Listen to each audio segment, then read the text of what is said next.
ಓಂ ಶ್ರೀ ಗುರು ಬಸವಲಿಂಗಾಯ ನಮಃ.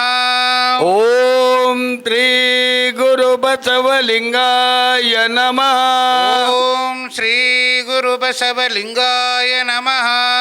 ಓಂ ಶ್ರೀ ಗುರು ಬಸವಲಿಂಗಾಯ ನಮಃ. ಪ್ರಣವಾರೂಢನು ಪ್ರಣವ ಸ್ವರೂಪನು, ಪ್ರಣಯಾರೂಢನು ಪ್ರಣಯ ಸ್ವರೂಪನು, ಪ್ರಣವ ಪ್ರಕೃತಿ ಸಂಜ್ಞನು, ಪ್ರಣಯ ಪ್ರಕೃತಿ ಸೌನ್ಯನು, ಪ್ರಣವ ಷಡಂಗ ಸಮರಸ, ಪ್ರಣಂಗ ಚಣರದ ಸಮರಂಗ, ನಮ ಕೂಡಲ ಸಂಗಮ ದೇವರು, ನಮ ಕೂಡಲ ಸಂಗಮ ದೇವರು. ಓಂ ಶ್ರೀ ಗುರು ಬಸವಲಿಂಗಾಯ ನಮಃ. ಓಂ ಶ್ರೀ ಗುರು ಬಸವಲಿಂಗಾಯ ನಮಃ. ಓಂ ಶ್ರೀ ಗುರು ಬಸವಲಿಂಗಾಯ ನಮಃ. ಓಂ ಶ್ರೀ ಗುರು ಬಸವಲಿಂಗಾಯ ನಮಃ. ಇವನಾರವ ಇವನಾರವ ಇವನಾರವ ಇವನಾರವ ಇವನಾರವ ಎಂದೆನಿಸದಿರಯ್ಯ, ಇವನಾರವ ಎಂದೆನಿಸಿರಯ್ಯ. ಇವನಮ್ಮವ ಇವನಮ್ಮವ ಇವನಮ್ಮವ ಇವನಮ್ಮವ ಇವನಮ್ಮವ ಎಂದೆನಿಸಯ್ಯ, ಇವನಮ್ಮವ ಎಂದೆನಿಸಯ್ಯ. ಕೂಡಲ ಸಂಗಮ ದೇವ ಕೂಡಲ ಸಂಗಮ ದೇವ, ನಿಮ್ಮ ಮಹಾಮನೆಯ ಮಗನೆಂದೆನಿಸಯ್ಯ, ನಿಮ್ಮ ಮಹಾಮನೆಯ ಮಗನೆಂದೆನಿಸಯ್ಯ. ಓಂ ಶ್ರೀ ಗುರು ಬಸವಲಿಂಗಾಯ ನಮಃ. ಓಂ ಶ್ರೀ ಗುರು ಬಸವಲಿಂಗಾಯ ನಮಃ. ಓಂ ಶ್ರೀ ಗುರು ಬಸವಲಿಂಗಾಯ ನಮಃ. ಓಂ ಶ್ರೀ ಗುರು ಬಸವಲಿಂಗಾಯ ನಮಃ. ನಾವೆಲ್ಲ ಮಕ್ಕಳಿಗೆ ಥೋಡೆ ಚಾನ್ಸ್ ಕೊಡ್ತೀರಿ ದಯಮಾಡಿ. ಒಂದು ನಿಮಿಷ ಮೌನವನ್ನು ಮಾಡುವುದರ ಮೂಲಕ ನಮ್ಮ ತನು ಮನ ಭಾವ ಶುದ್ಧಿಯನ್ನು ಮಾಡಿಕೊಳ್ಳುವಂಥ ಅನಿವಾರ್ಯತೆ ನಮ್ಮೆಲ್ಲರಿಗೂ ಇದೆ. ನಿಧಾನವಾಗಿ ಉಸಿರಾಟವನ್ನು ತೆಗೆದುಕೊಳ್ತಾ ಇರಿ.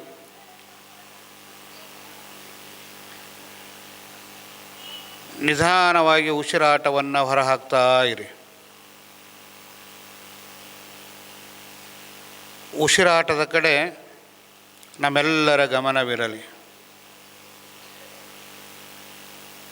ನಿಧಾನವಾಗಿ ಉಸಿರಾಟವನ್ನು ತೆಗೆದುಕೊಳ್ತಾ ಇರಿ. ಮನಸ್ಸು ಹಗುರವಾಗ್ತದೆ, ಭಾವ ತುಂಬಿ ಬರ್ತದೆ. ತನ್ಮಯತೆಯಿಂದ ನಮ್ಮನ್ನು ನಾವು ಮರೆತಾಗ ನಿಧಾನವಾಗಿ ಉಸಿರಾಟವನ್ನು ತೆಗೆದುಕೊಳ್ತಾ ಇರಿ. ಉಸಿರಾಟದ ಕಡೆ ನಮ್ಮೆಲ್ಲರ ಗಮನವಿರಲಿ. ಓಂ ಶ್ರೀ ಗುರು ಬಸವಲಿಂಗಾಯ ನಮಃ. ಶ್ರೀ ಗುರು ಬಸವಲಿಂಗಾಯ ನಮಃ. ಜಗತ್ತಿನ ಎಲ್ಲ ದಾರ್ಶನಿಕರನ್ನು ಹಣಿಮಣಿದು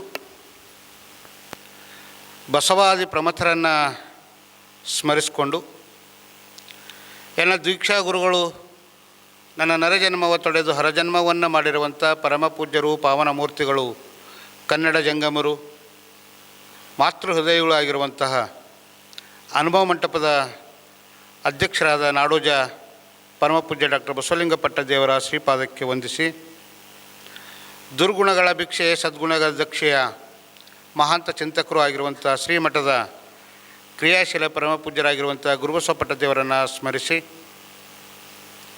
ಇವತ್ತಿನ 29ನೇ ದಿವಸದ ಪ್ರವಚನ ಕಾರ್ಯಕ್ರಮದ ಭಕ್ತಿದಾಸವನ್ನು ತೆಗೆದುಕೊಂಡಿರುವಂಥ ವೈಜನಾಥ್ ಭವರ ಅವರಿಗೂ ಅವರ ಕುಟುಂಬದ ಎಲ್ಲ ಸದಸ್ಯರಿಗೂ, ಶರಣರ ವಚನಗಳಲ್ಲಿ ಜೀವನ ದರ್ಶನ ಅನ್ನುವಂಥ ಚಿಂತನೆಯ ಇಲ್ಲಿನ ಸ್ಥಳೀಯವಾಗಿರುವಂತಹ ನಮ್ಮ ಎಲ್ಲ ಪ್ರವಚನ ಸೇವಾ ಸಮಿತಿಯ ಅಧ್ಯಕ್ಷರೇ, ಪದಾಧಿಕಾರಿಗಳೇ, ಶರಣರು ಮನಜೆರೆದು ಮಾತನಾಡಿದರೆ ಲಿಂಗವೇ ಕಾಣಬೇಕು ಅನ್ನುವಂಥ ನೆಲೆಯೊಳಗೆ, ಶರಣರ ವಿಚಾರಗಳಲ್ಲಿ ನಮ್ಮ ಬದುಕನ್ನೇ ಕಾಣುವಂಥ ನಿಟ್ಟಿನೊಳಗೆ ನನಗೆ ನಿನ್ನ ಭಾಳ ಆನಂದ ಆಯಿತು. ಯಾಕಂದ್ರೆ ಮ್ಯಾಲಿಂದ ಮಳೆ ಹೊಂಟಿತ್ತು, ತಾಯಂದಿರೆಲ್ಲ ಛತ್ರಿ ಹಿಡ್ಕೊಂಡು ಬಂದಿರಿ. ಖುಷಿ ಆಯಿತು. ನಮಗೆ ಆಧ್ಯಾತ್ಮದ ಹಸಿವಿದ್ದಾಗ ನಮ್ಮ ಬದುಕಿಗೆ ಸಾರ್ಥಕತೆ ಬರ್ತದ ಅಂತ ಹೇಳ್ತಾರೆ. ಅದಕ್ಕೆ ಒಂದಿನೂ ತಪ್ಪಲಾರ್ದಂಗೆ ಬೇರೆ ಬೇರೆ ವಿಚಾರಗಳಿದ್ದರೂ ಸಹಿತ ತಮ್ಮನ್ನು ತಾವಿಲ್ಲಿ ಬಂದು ತೊಡಸ್ಕೊಳ್ಳುತ್ತಿರುವಂಥ ಎಲ್ಲ ಹಿರಿಯ ಚೇತನರಿಗೆ ಅನಂತ ಶರಣೋ ಶರಣಾರ್ಥಿಗಳು. ಶರಣೋ ಶರಣಾರ್ಥಿಗಳು. ಶರಣಾರ್ಥಿಗಳು. ಅದು ಇಟ್ಟಿರೋವರೇ ಬಾಜಿಗೆ ಪತ್ರಿ ಬಾಜಿಗೆ ಇಟ್ಟಿರಿ. ಹಾಂ, ಇಲ್ಲಾಂದ್ರೆ ಏನಾಗ್ತದಂದ್ರೆ ಅತ್ತಿ ತಲೆಯಾಗ ಕೈ ಅಂಗಡಿ ಬಾಜಾರದಾಗ ಕಣ್ಣಾಗಿನಂಗೆ ಆಗ್ತದೆ. ನಾನು ಬೀದರ್ಗೆ ಹೋಗಿದ್ದ ಬರ್ಲಿಕ್ಕೆ ಒಂದು 10 ನಿಮಿಷ ತಡ ಆಗಿತ್ತು. 10 ನಿಮಿಷ ಜಲ್ದಿ ಬರ್ತೀವಿ, ಅಧ್ಯಕ್ಷರು ಒಂದು ಕೆಲಸ ಹಚ್ಚಿದ್ರು ನಮ್ಗೆ. ಅದಕ್ಕೆ ಒಲ್ಲದ ಮನಸ್ಸಿನಿಂದ 10 ನಿಮಿಷ ತಡೆ ಮಾಡಿಕೊಂಡೆ ಬರೋದಾಯಿತು. ಅದಕ್ಕೆ ಕ್ಷಮೆಯನ್ನು ಆಚಿಸ್ತಾ ನಾನು ಇನ್ನೂ ಒಂದು ಮಾತನ್ನು ಹೇಳಿದ್ದೆ, ಇವತ್ತು ಯಾರಾದರೂ ಮಾತಾಡೋರಿದ್ರೆ ಒಂದು 5 ನಿಮಿಷ ಮಾತಾಡ್ಬೋದು ಅಂಥೇಳಿ. ಯಾರೂ ಇಲ್ಲ ಅಂದರೆ ನಾವೇ ಚಾಲೂ ಮಾಡ್ತೀವಿ. ನಮ್ಮ ಶರಣ ಸಂಸ್ಕೃತಿ ಹೇಳೋದಷ್ಟೇ ಅಲ್ಲ, ಕೇಳೋದಷ್ಟೇ ಅಲ್ಲ.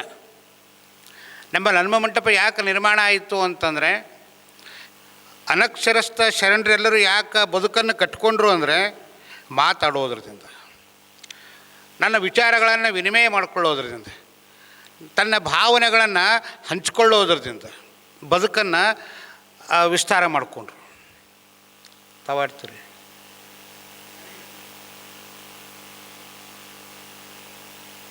ಐದು ನಿಮಿಷ ಶರಣ್ರಿ.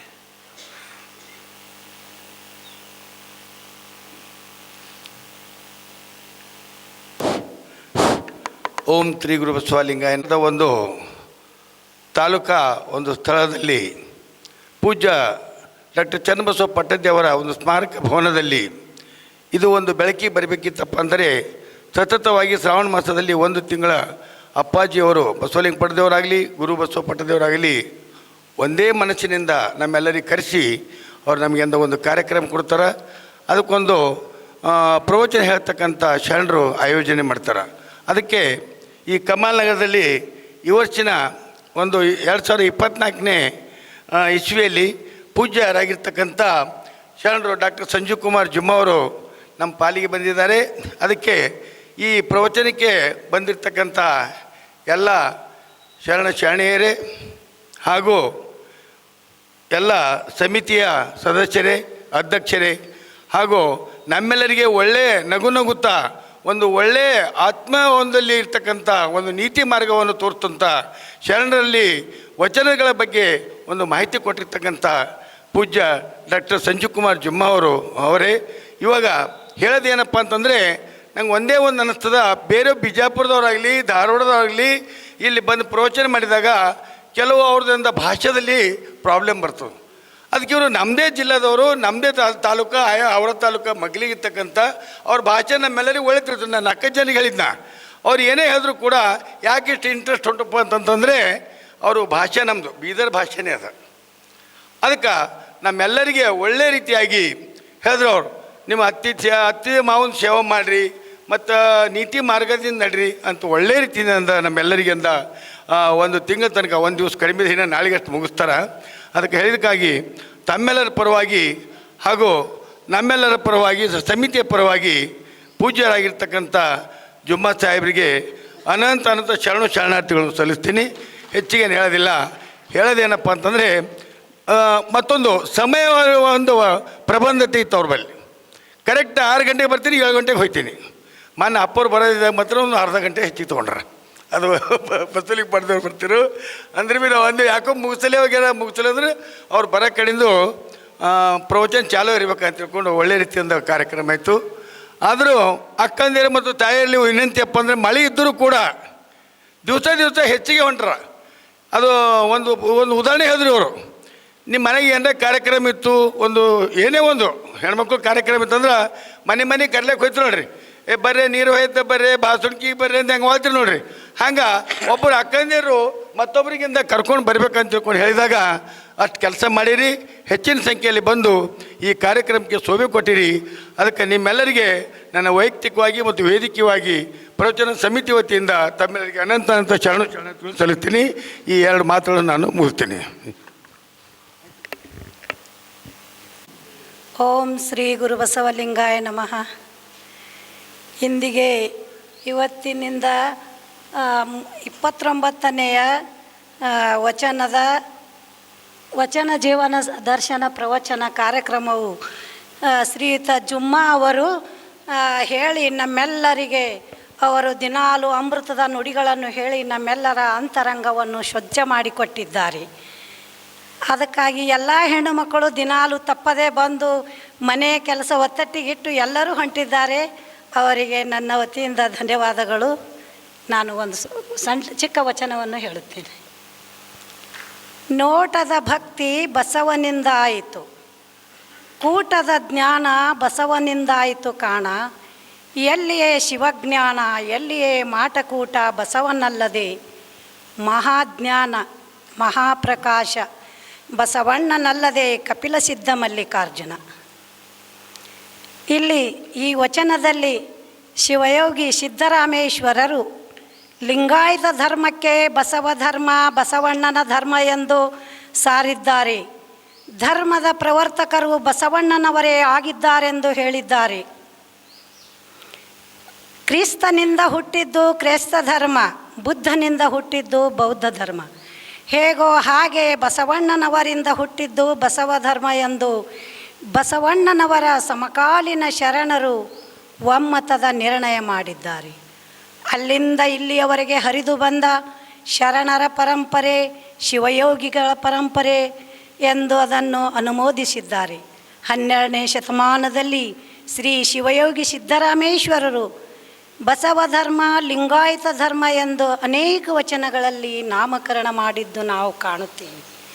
ಕರುಣೆ ಕಪಿಲ ಸಿದ್ಧ ಮಲ್ಲಿಕಾರ್ಜುನ ನಿಮಗೂ ಬಸವಣ್ಣನ ಧರ್ಮವಯ ಎಂದು ಸಾರಿದ್ದಾರೆ. ಕರುಣೆ ನಿಮಗೂ ಬಸವಣ್ಣನ ಧರ್ಮವೆಂದು ಸಾರಿದ್ದಾರೆ. ಭಕ್ತಿ ಜ್ಞಾನ ಕ್ರಿಯೆಯು ಬಸವಣ್ಣನಿಂದ ಬಂದವು. ಎಲ್ಲಿಯೇ ಶಿವಜ್ಞಾನ ಎಲ್ಲಿಯೇ ಮಾಟಕೂಟ ಬಸವನಲ್ಲದೆ ಎಂದು ಪ್ರಶ್ನೆ ಮಾಡುತ್ತಾರೆ.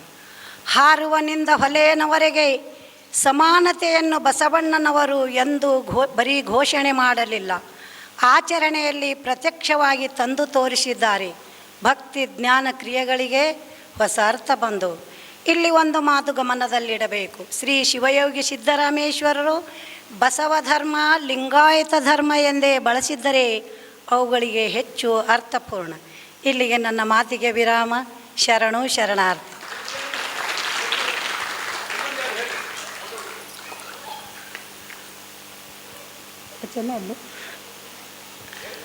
ಓಂ ಶ್ರೀ ಗುರು ಬಸವಲಿಂಗಾಯ ನಮಃ. ಬೋಧೆ ವಿಶ್ವಗುರು ಬಸವಣ್ಣನವರಿಗೆ ಆವಾಜೇ ಇಲ್ಲ. ನಾವು ನಾಳೆ ನಿಮಗೆ ಹೊಡಿನೂ ಅಂಬಂಗಿಲ್ಲ. ಅದಕ್ಕೆ ಇವತ್ತೊಂದು ಸಲ ಮನಸೋದಿಂದ ನಮ್ಮ ಮಕ್ಕಳು ಸಿಟ್ಟು ಬಂದಾಗ ಏಡು ಜೋರದಿಂದ ಬೈತೀವಲ್ಲ, ನಳ್ಳಿನ ಮೇಲೆ ಹೋದಾಗ ಕೊಡ ಎತ್ತು ಬಡ್ಲಿ ಹತ್ರ ಏಡು ಜೋರದಿಂದ ಬಡಿತೀವಲ್ಲ, ಅದಕ್ಕೆ 100 ಪಟ್ಟು ನಮ್ಮ ಆವಾಜ್ ಇರಬೇಕು. ವಿಶ್ವಗುರು ಬಸವಣ್ಣನವರಿಗೆ ಜಯವಾಗಲಿ. ಗುರು ಚೆನ್ನ ಬಸವೇಶ್ವರರಿಗೆ ಜಯವಾಗಲಿ. ಇಲ್ಲಿವರೆಗೆ ತಾಯೋರು ಮತ್ತು ಪ್ರಭು ಅಣ್ಣವರು ತಮ್ಮ ವಿಚಾರಗಳನ್ನು ಮಂಡಿಸಿದ್ದಾರೆ. ಅವರಿಗೆ ಅನಂತ ಕೃತಜ್ಞತೆಗಳನ್ನು ಸಲ್ಲಿಸ್ತಾ ಇವತ್ತು ನಾಳೆ ಮುಂಜಾನೆ 6:30 ಗಂಟೆಗೆ ದೀಕ್ಷಾ ಕಾರ್ಯಕ್ರಮ ಇರ್ತದೆ. ಅದು ದೀಕ್ಷಾ ಕಾರ್ಯಕ್ರಮ ನೋಡೋದು ತಗೊಳ್ಳೋದು ಎಷ್ಟು ಮುಖ್ಯನೋ ಅದು ಕುಂತು ಕಣ್ಣಾರೆ ಆನಂದ ಪಡೋದು ಅಷ್ಟೇ ಮುಖ್ಯವಾಗ್ತದೆ. ಅದಕ್ಕೆ ನಾವೆಲ್ಲರೂ ಅದಕ್ಕೆ ಸಾಕ್ಷಿಗಳಾಗೋಣ ಅನ್ನುವಂಥ ಮಾತನ್ನು ಆರಂಭದಲ್ಲಿ ತಮ್ಮೆಲ್ಲರಿಗೂ ತಿಳಿಸ್ತಾ ಇವತ್ತು ನಮ್ಮ ಪ್ರವಚನದ ವಿಚಾರಗಳನ್ನು ಮಂಡಿಸುವಂಥದ್ದು ಕೊನೆಯ ದಿವಸದ ಪ್ರವಚನ. ಇವತ್ತು ನಾಳೆ ಸಮಾರಂಭ ಇರ್ತದೆ. ಅಣ್ಣವರೆಲ್ಲ ರಾತ್ರಿಗೆಲ್ಲತ್ತಿರು ಮಳೆ ಇರ್ತದೆ ರೀ, ಹೆಂಗಾಯ್ತದೆ ಅನ್ನೋವಂಥ ಅಧ್ಯಕ್ಷರೆಲ್ಲ ಹೇಳ್ತಾಯಿದ್ರು. ನಾವು ಚನ್ನಬಸವ ಪಟ್ಟದೇವ್ರ ಮೇಲೆ ಭಾರ ಹಾಕಿರೋದು. ಅವರು ಮಳೆ ಬೀಳೋದು ಹೋದ್ರೆ ಸಂತೋಷ, ಬಿದ್ದರೆ ತುಂಬ ಸಂತೋಷ ಅಂತ ತಿಳ್ಕೊಳ್ಳೋದು. ಯಾಕಂದ್ರೆ ಇವೆಲ್ಲ ಒಂದೊಂದು ಕಾಲಘಟ್ಟದೊಳಗೆ ಒಂದು ಸತ್ವ ಪರೀಕ್ಷೆ ಅಂತ ಇರ್ತಾವೆ. ಅದಕ್ಕೆ ನಾಳೆ ಮುಂದೆ ನಮ್ಮ ಕಾರ್ಯಕ್ರಮ ಮುಗಿಯತನ ಯಾವುದೇ ವ್ಯತ್ಯಯ ಆಗಲ್ಲ ಅಂತ ನಂಬಿಕೆ ನಮಗೋದ ನಿಮಗೋದ ಎಲ್ಲರಿಗೂ ಅದ ಅಂತ ತಿಳ್ಕೊಂಡು ನಾವು ಕಾರ್ಯಕ್ರಮವನ್ನು ಮಾಡೋಣ ಅಂತ. ಈಗ ಇವತ್ತಿನ ವಿಷಯ ಭಾಳ ಪ್ರಮುಖವಾಗಿರುವಂಥ ವಿಷಯ. ಇವತ್ತು ಅದು ಕೊನೆಗೆ ಯಾಕೆ ಹೇಳಬೇಕು ಅಂತ ಇಟ್ಕೊಂಡಿನಿ ಅಂದರೆ, ನಮ್ಮ ಬದುಕಿನ ಬುನಾದಿ ಅದು. ಶರಣರು ಆಹಾರ ವ್ಯವಸ್ಥೆಯನ್ನು ಹ್ಯಾಂಗೆ ಇಟ್ಕೊಂಡಿದ್ರು, ಅವರು ಏನು ಊಟ ಮಾಡಬೇಕು ಅಂತೇಳಿದ್ರು, ನಾವೇನು ಊಟ ಮಾಡ್ತಾಯಿದ್ದೀವಿ. ಆಹಾರ ಪದ್ಧತಿ ಬಗ್ಗೆ ನಮ್ಮ ಶರಣರು ಒಂದು ಆಲೋಚನೆ ಮಾಡಬೇಕು.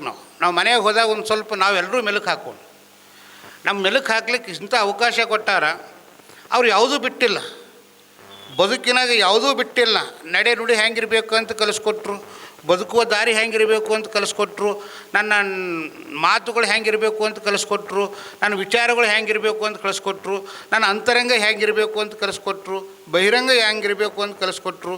ಇವತ್ತಲ್ಲ, ಅವತ್ತಿನ ಕಲುಷಿತವಾಗಿರುವಂಥ ಸಂದರ್ಭದೊಳಗೆ ಇಡೀ ಮಾನವ ಕುಲಗಳಲ್ಲಿ ವಿಘಟನೆ ಮಾಡಿ ಬದುಕುವಂಥ ಕಾಲೇ ಕಂಬ ಅನ್ನುವಂಥ ದೊಡ್ಡ ತಾದಾತ್ಮಕವಾಗಿರುವಂಥ ವಿಚಾರವನ್ನು ಮಂಡಿಸಬೇಕು ಅಂದರೆ ಸಣ್ಣದಲ್ಲ. ದೇಹವೇ ದೇಗುಲ ಮಾಡ್ಕೊಂಡು ಬದುಕಬೇಕು ಅಂತ ಜನರಿಗೆ ಹೇಳಿದ್ರಲ್ಲ, ಅದು ಸಣ್ಣದಲ್ಲ.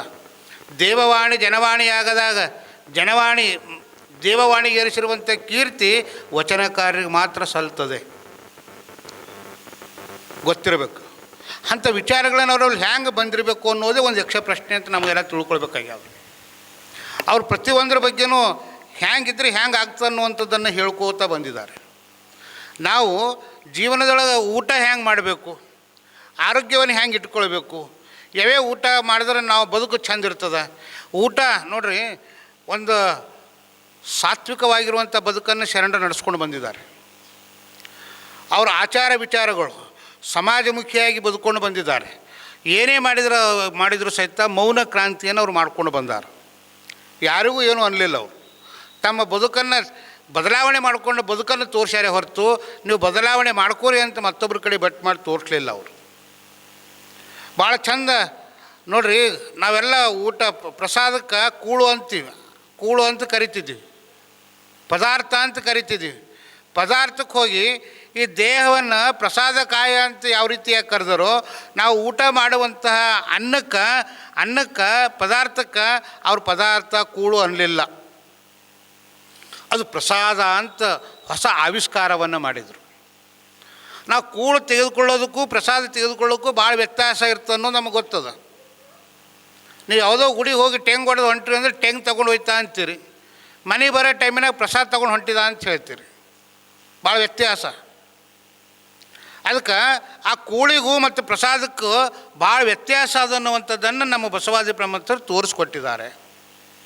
ಹಾಗಾದ್ರೆ ಎಂಥ ಪ್ರಸಾದವನ್ನು ಅವ್ರು ಸೇವನೆ ಮಾಡಬೇಕು ಅಂತ ಹೇಳ್ಯಾರ, ನಾವು ಎಂಥ ಪ್ರಸಾದವನ್ನು ಸೇವನೆ ಮಾಡ್ತಾಯಿದ್ದೀವಿ. ಇವತ್ತೆಲ್ಲ ನಾವು ಎಲ್ಲ ಯೂಟ್ಯೂಬ್ದಾಗ ನೋಡಿದೆವು, ಅದು ಯಾವುದೋ ಸ್ಪ್ರೇ ಹೊಡೆದ ತಕ್ಷಣ ಬಾಡಿದ್ದೆಲ್ಲ ತರಕಾರಿ ಫ್ರೆಶ್ ಆಯ್ತದೆ. ಇವತ್ತೆಲ್ಲ ಕೆಮಿಕಲ್ ಯುಗದಲ್ಲೂ ಬದುಕ್ಲತ್ತೀವಿ. ಕೆಮಿಕಲ್ ಯುಗದಾಗ ಬದುಕ್ತಾ ಇದ್ದೀವಿ ಅನ್ನೋದು ನಮಗೆ ಗೊತ್ತದ, ಮತ್ತು ಹ್ಯಾಂಗೆ ಬದುಕಬೇಕು ಅನ್ನೋದು ಗೊತ್ತದ, ಹ್ಯಾಂಗೆ ಊಟ ಮಾಡಬೇಕು ಅನ್ನೋದು ಗೊತ್ತದ. ಆದರೂ ನಾವು ಎಲ್ಲೋ ಒಂದು ಕಡೆ ಹಂಗೆ ಮಾಡ್ತಾಯಿಲ್ಲ. ಹೇಳ್ತಾರೆ, ಸುಖ ಸಂಜ್ಞರ ಆರೋಗ್ಯ. ಸುಖದ ಇನ್ನೊಂದು ಮುಖ ಯಾವುದು ಅಂದರೆ ಆರೋಗ್ಯ. ನಾ ಸುಖವಾಗಿದ್ದ ಅಂದರೆ ಆರೋಗ್ಯ ಚಲೋ ಇದ್ದರೆ ನಾ ಸುಖವಾಗಿದ್ದಂಗೆ. ನಮ್ಮ ಆರೋಗ್ಯ ಕೈ ಕೊಡ್ತು ಅಂದ್ರೆ ನಾವು ಏನು ಸುಖ ಇರ್ತದೆ, ಏನು ನೆಮ್ಮದಿ ಇರ್ತದೆ, ಏನು ಸಂತೃಪ್ತಿ ಇರ್ತದೆ, ಏನೂ ಇಲ್ಲ.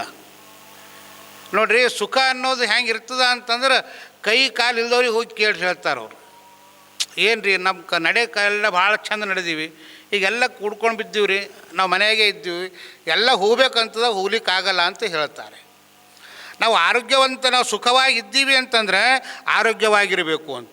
ಆರೋಗ್ಯವಾಗಿರಬೇಕು ಅಂದರೆ ಆರೋಗ್ಯವಾಗಿರುವಂಥ ವಿಚಾರಗಳನ್ನೇ ಮಾಡಬೇಕು, ಆರೋಗ್ಯವಾಗಿರುವಂಥ ಪದಾರ್ಥಗಳನ್ನೇ ಸ್ವೀಕರಿಸಬೇಕು, ಆರೋಗ್ಯಕರವಾಗಿರುವಂಥ ಪ್ರಸಾದವನ್ನೇ ಸೇವನೆ ಮಾಡಬೇಕು. ಅಂದರೆ ನಮ್ಮ ಬದುಕು ಚೆಂದ ಇರ್ತದೆ. ಬದುಕು ಚೆಂದ ಇಟ್ಕೊಳ್ಬೇಕು ಅಂತ ಆಲೋಚನೆ ಇದ್ದರು. ಅದಕ್ಕೆ ಭಾಳ ಮಾರ್ಮಿಕವಾಗಿ ಒಂದು ಮಾತನ್ನು ಹೇಳ್ತಾರೆ, ಅನ್ನದಾನಗಳಿಗಿಂತ ಮುನ್ನದಾನಗಳಿಲ್ಲ. ಅದು ನಾವು ಹೇಳ್ತೀವಿ. ಅನ್ನ ದೇವರ ಮುಂದೆ ಇನ್ನೂ ದೇವರುಂಟೆ ಅಂತ ಹೇಳ್ತೀವಿ. ಅನ್ನ ದೇವರ ಮುಂದೆ ಯಾವುದೂ ದೇವರಿಲ್ಲ, ಹೌದು. ಅಂದರೆ ನಾವು ದೇವರು ಅಂತ ತಿಳ್ಕೊಂಡು ಪ್ರಸಾದವನ್ನು ಸ್ವೀಕಾರ ಮಾಡಬೇಕು ಅಂತ. ನೋಡ್ರಿ, ನಾವು ಒಂದು ಸಣ್ಣ ವಿಚಾರ ಮಾಡ್ಯಾರ. ನಮಗೆಲ್ಲ ಹಿಂಗೆ ಸರಿ ಹಲ್ಲು ಕೊಟ್ಟಾನ, ಆಕಳಿಗೆ ಹಿಂಗೆ ಕೊಟ್ಟಾನ, ಎಮ್ಮಿಗೆ ಹಂಗೆ ಕೊಟ್ಟಾನ, ಮನುಷ್ಯರಿಗೆ ಹಂಗೆ ಕೊಟ್ಟಾನ, ಮಲಕ್ಕೆ ಹಂಗೆ ಕೊಟ್ಟಾನ, ಬೆಕ್ಕಿಗೆ ಹಂಗೆ ಕೊಟ್ಟಾನೇನ್ರಿ? ಯಾವ ಮಾಂಸಾಹಾರಿ ಪ್ರಾಣಿಗಳದವ ಮ್ಯಾಲೊಂದು ಹಿಂಗೆ ಒಂದು ಕಲ್ಲು, ಕೆಳಗೊಂದು ಒಂದು ಕಲ್ಲು, ಈ ಕಡೆಯೊಂದು 4 ಕಲ್ಲುಗಳು ಕೊಟ್ಟಾನ. ನೀವು ಮನೆಗೆ ಹೋಗಿ ಬೆಕ್ಕಿಗೆ ನೋಡ್ರಿ, ಗೊತ್ತಾಯ್ತು. ನಮಗೆ ಹಂಗೆ ಕೊಟ್ಟಾನೇನು? ಕೊಟ್ಟಿಲ್ಲ ಅಂದ್ರೆ ನಾವು ಪಕ್ಕ ಶಾಕಾಹಾರಿ ಜನ, ಶಾಕಾಹಾರದಿಂದ ಬದುಕುವಂಥವ್ರು. ನೋಡಿರಿ, ಎಮ್ಮೆ ಆಕಳು ಹುಲ್ಲು ತಿಂದು ಹಾಲು ಕೊಡ್ತದೆ, ಮಾಂಸ ತಿಂದು ಹಾಲು ಕೊಡೋಂಗಿಲ್ಲ, ಅದು ಗೊತ್ತಿರಲಿ. ನಾವು ರೊಟ್ಟಿ ಪಲ್ಯ ಚಟ್ನಿ ಇರುವಂಥದ್ದು ಚನ್ನಬಸವ ಪಟ್ಟದೇವ್ರಿಗೆ ಅಡಿ ಸಬ್ಸಿಗೆ ಭಾಳ ಇಷ್ಟ. ಅವ್ರು ಬಯಲಿಗೆ ಹೋದಾಗ ಕೈ ತಳ್ಕೊಂಡು ಮಡ್ಡಿ ಹೊಂಟ ಹೋದಾಗ ಆ ಕಲ್ಗೊಳ್ದಾಗಿಂದ ಅಡಿ ಸಬ್ಸಿಗೆ ಕಟ್ಕೊಂಡು ಬರ್ತಿದ್ರು, ತಂದು ಭಗವಣಿ ಇದ್ರೊಳಗೆ ಹಾಕ್ಕೊಂಡು, ತೆಮ್ಗಿದ ಹಾಕ್ಕೊಂಡು ಅದು ತಂದು ಚಂದ ತೊಳೆದು ಅದು ಪಲ್ಯ ಮಾಡಕ್ಕೆ ಹಚ್ತಿದ್ರು. ಹಾಂ ನೋಡ್ರಿ, ಹೇಳ್ತಾರೆ.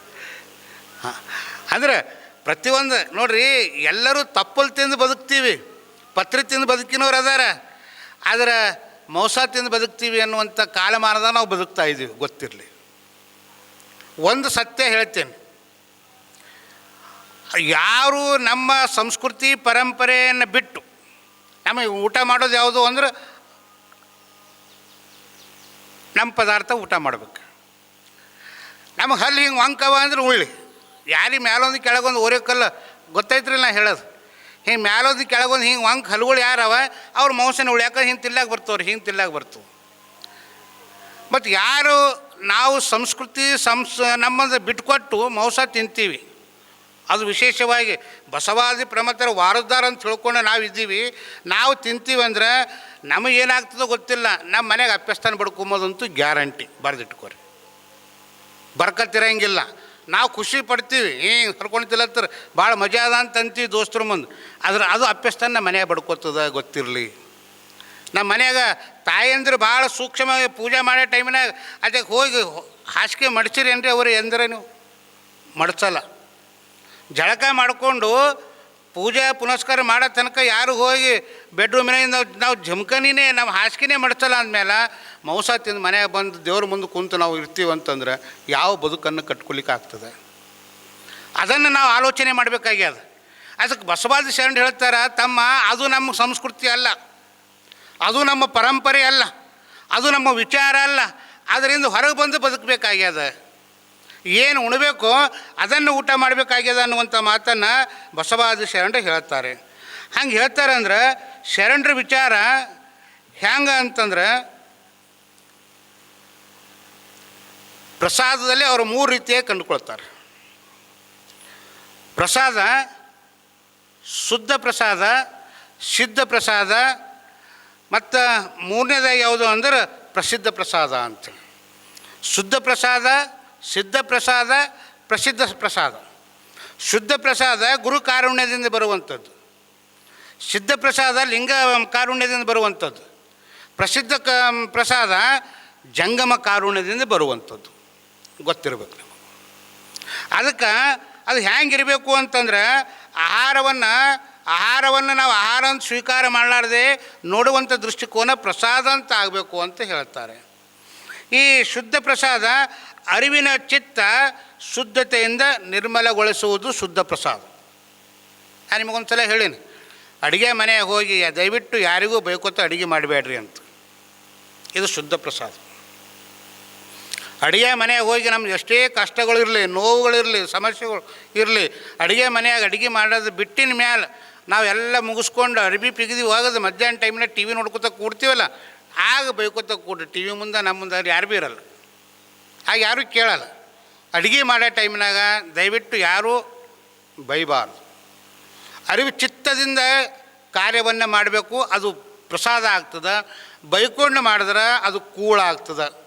ನೀವು ಬೈಕೋತ ಅಡುಗೆ ಮಾಡಿ ಮನೆಯಾಗ ನೀಡಿದಿರ ಅಂದ್ರೆ ಇವತ್ತು ನಮ್ಮ ಮನೆಯಾಗ ಎಲ್ಲರಿಗೆ ನಾ ಏನು ನೀಡತ್ತೀನಿ, ಕೂಳು ನೀಡತ್ತೀನಿ ಅಂತ ತಿಳ್ಕೊಂಡೆ ನೀವು ಪ್ರಸಾದ ಬಡಿಸ್ಬೇಕು, ಅದು ಪ್ರಸಾದ ಆಗೋದಿಲ್ಲ.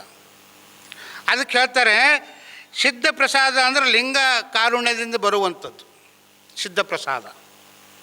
ಎಷ್ಟು ಚಂದ ನಮ್ಮ ಶರಣರು ನಮಗೆ ಭಾಳ ಕನ್ನಡಿ ಎದುರಿಟ್ಕೊಟ್ಟಾರ. ಕನ್ನಡಿ ನೋಡೋದನ್ನು ಮರಿತೀವಿ ನಾವು. ಯಾವುದು ಕನ್ನಡಿ ನೋಡಬೇಕಾಗ್ಯದೋ ಆ ಕನ್ನಡಿ ನೋಡ್ತಾ ಇಲ್ಲ, ಯಾವುದು ನೋಡಬಾರ್ದಾಗ್ಯದೋ ಆ ಕನ್ನಡಿ ನೋಡ್ತಾ ಇದ್ದೀವಿ. ನೋಡ್ರಿ ಹೆಂಗಿರ್ಬೇಕು ಜೀವನ ಅಂದ್ರೆ ಯಾವುದೇ ಸಂದರ್ಭದಲ್ಲೂ ಸಹಿತ ನಾವು ಆನಂದವಾಗಿರಬೇಕು. ಮುಂದೆ ಹೇಳ್ತಾರೆ ಸಿದ್ಧಪ್ರಸಾದ ಆಚಾರದಲ್ಲಿ ತನು ಶುದ್ಧಗೊಳಿಸಬೇಕು ಅಂತ.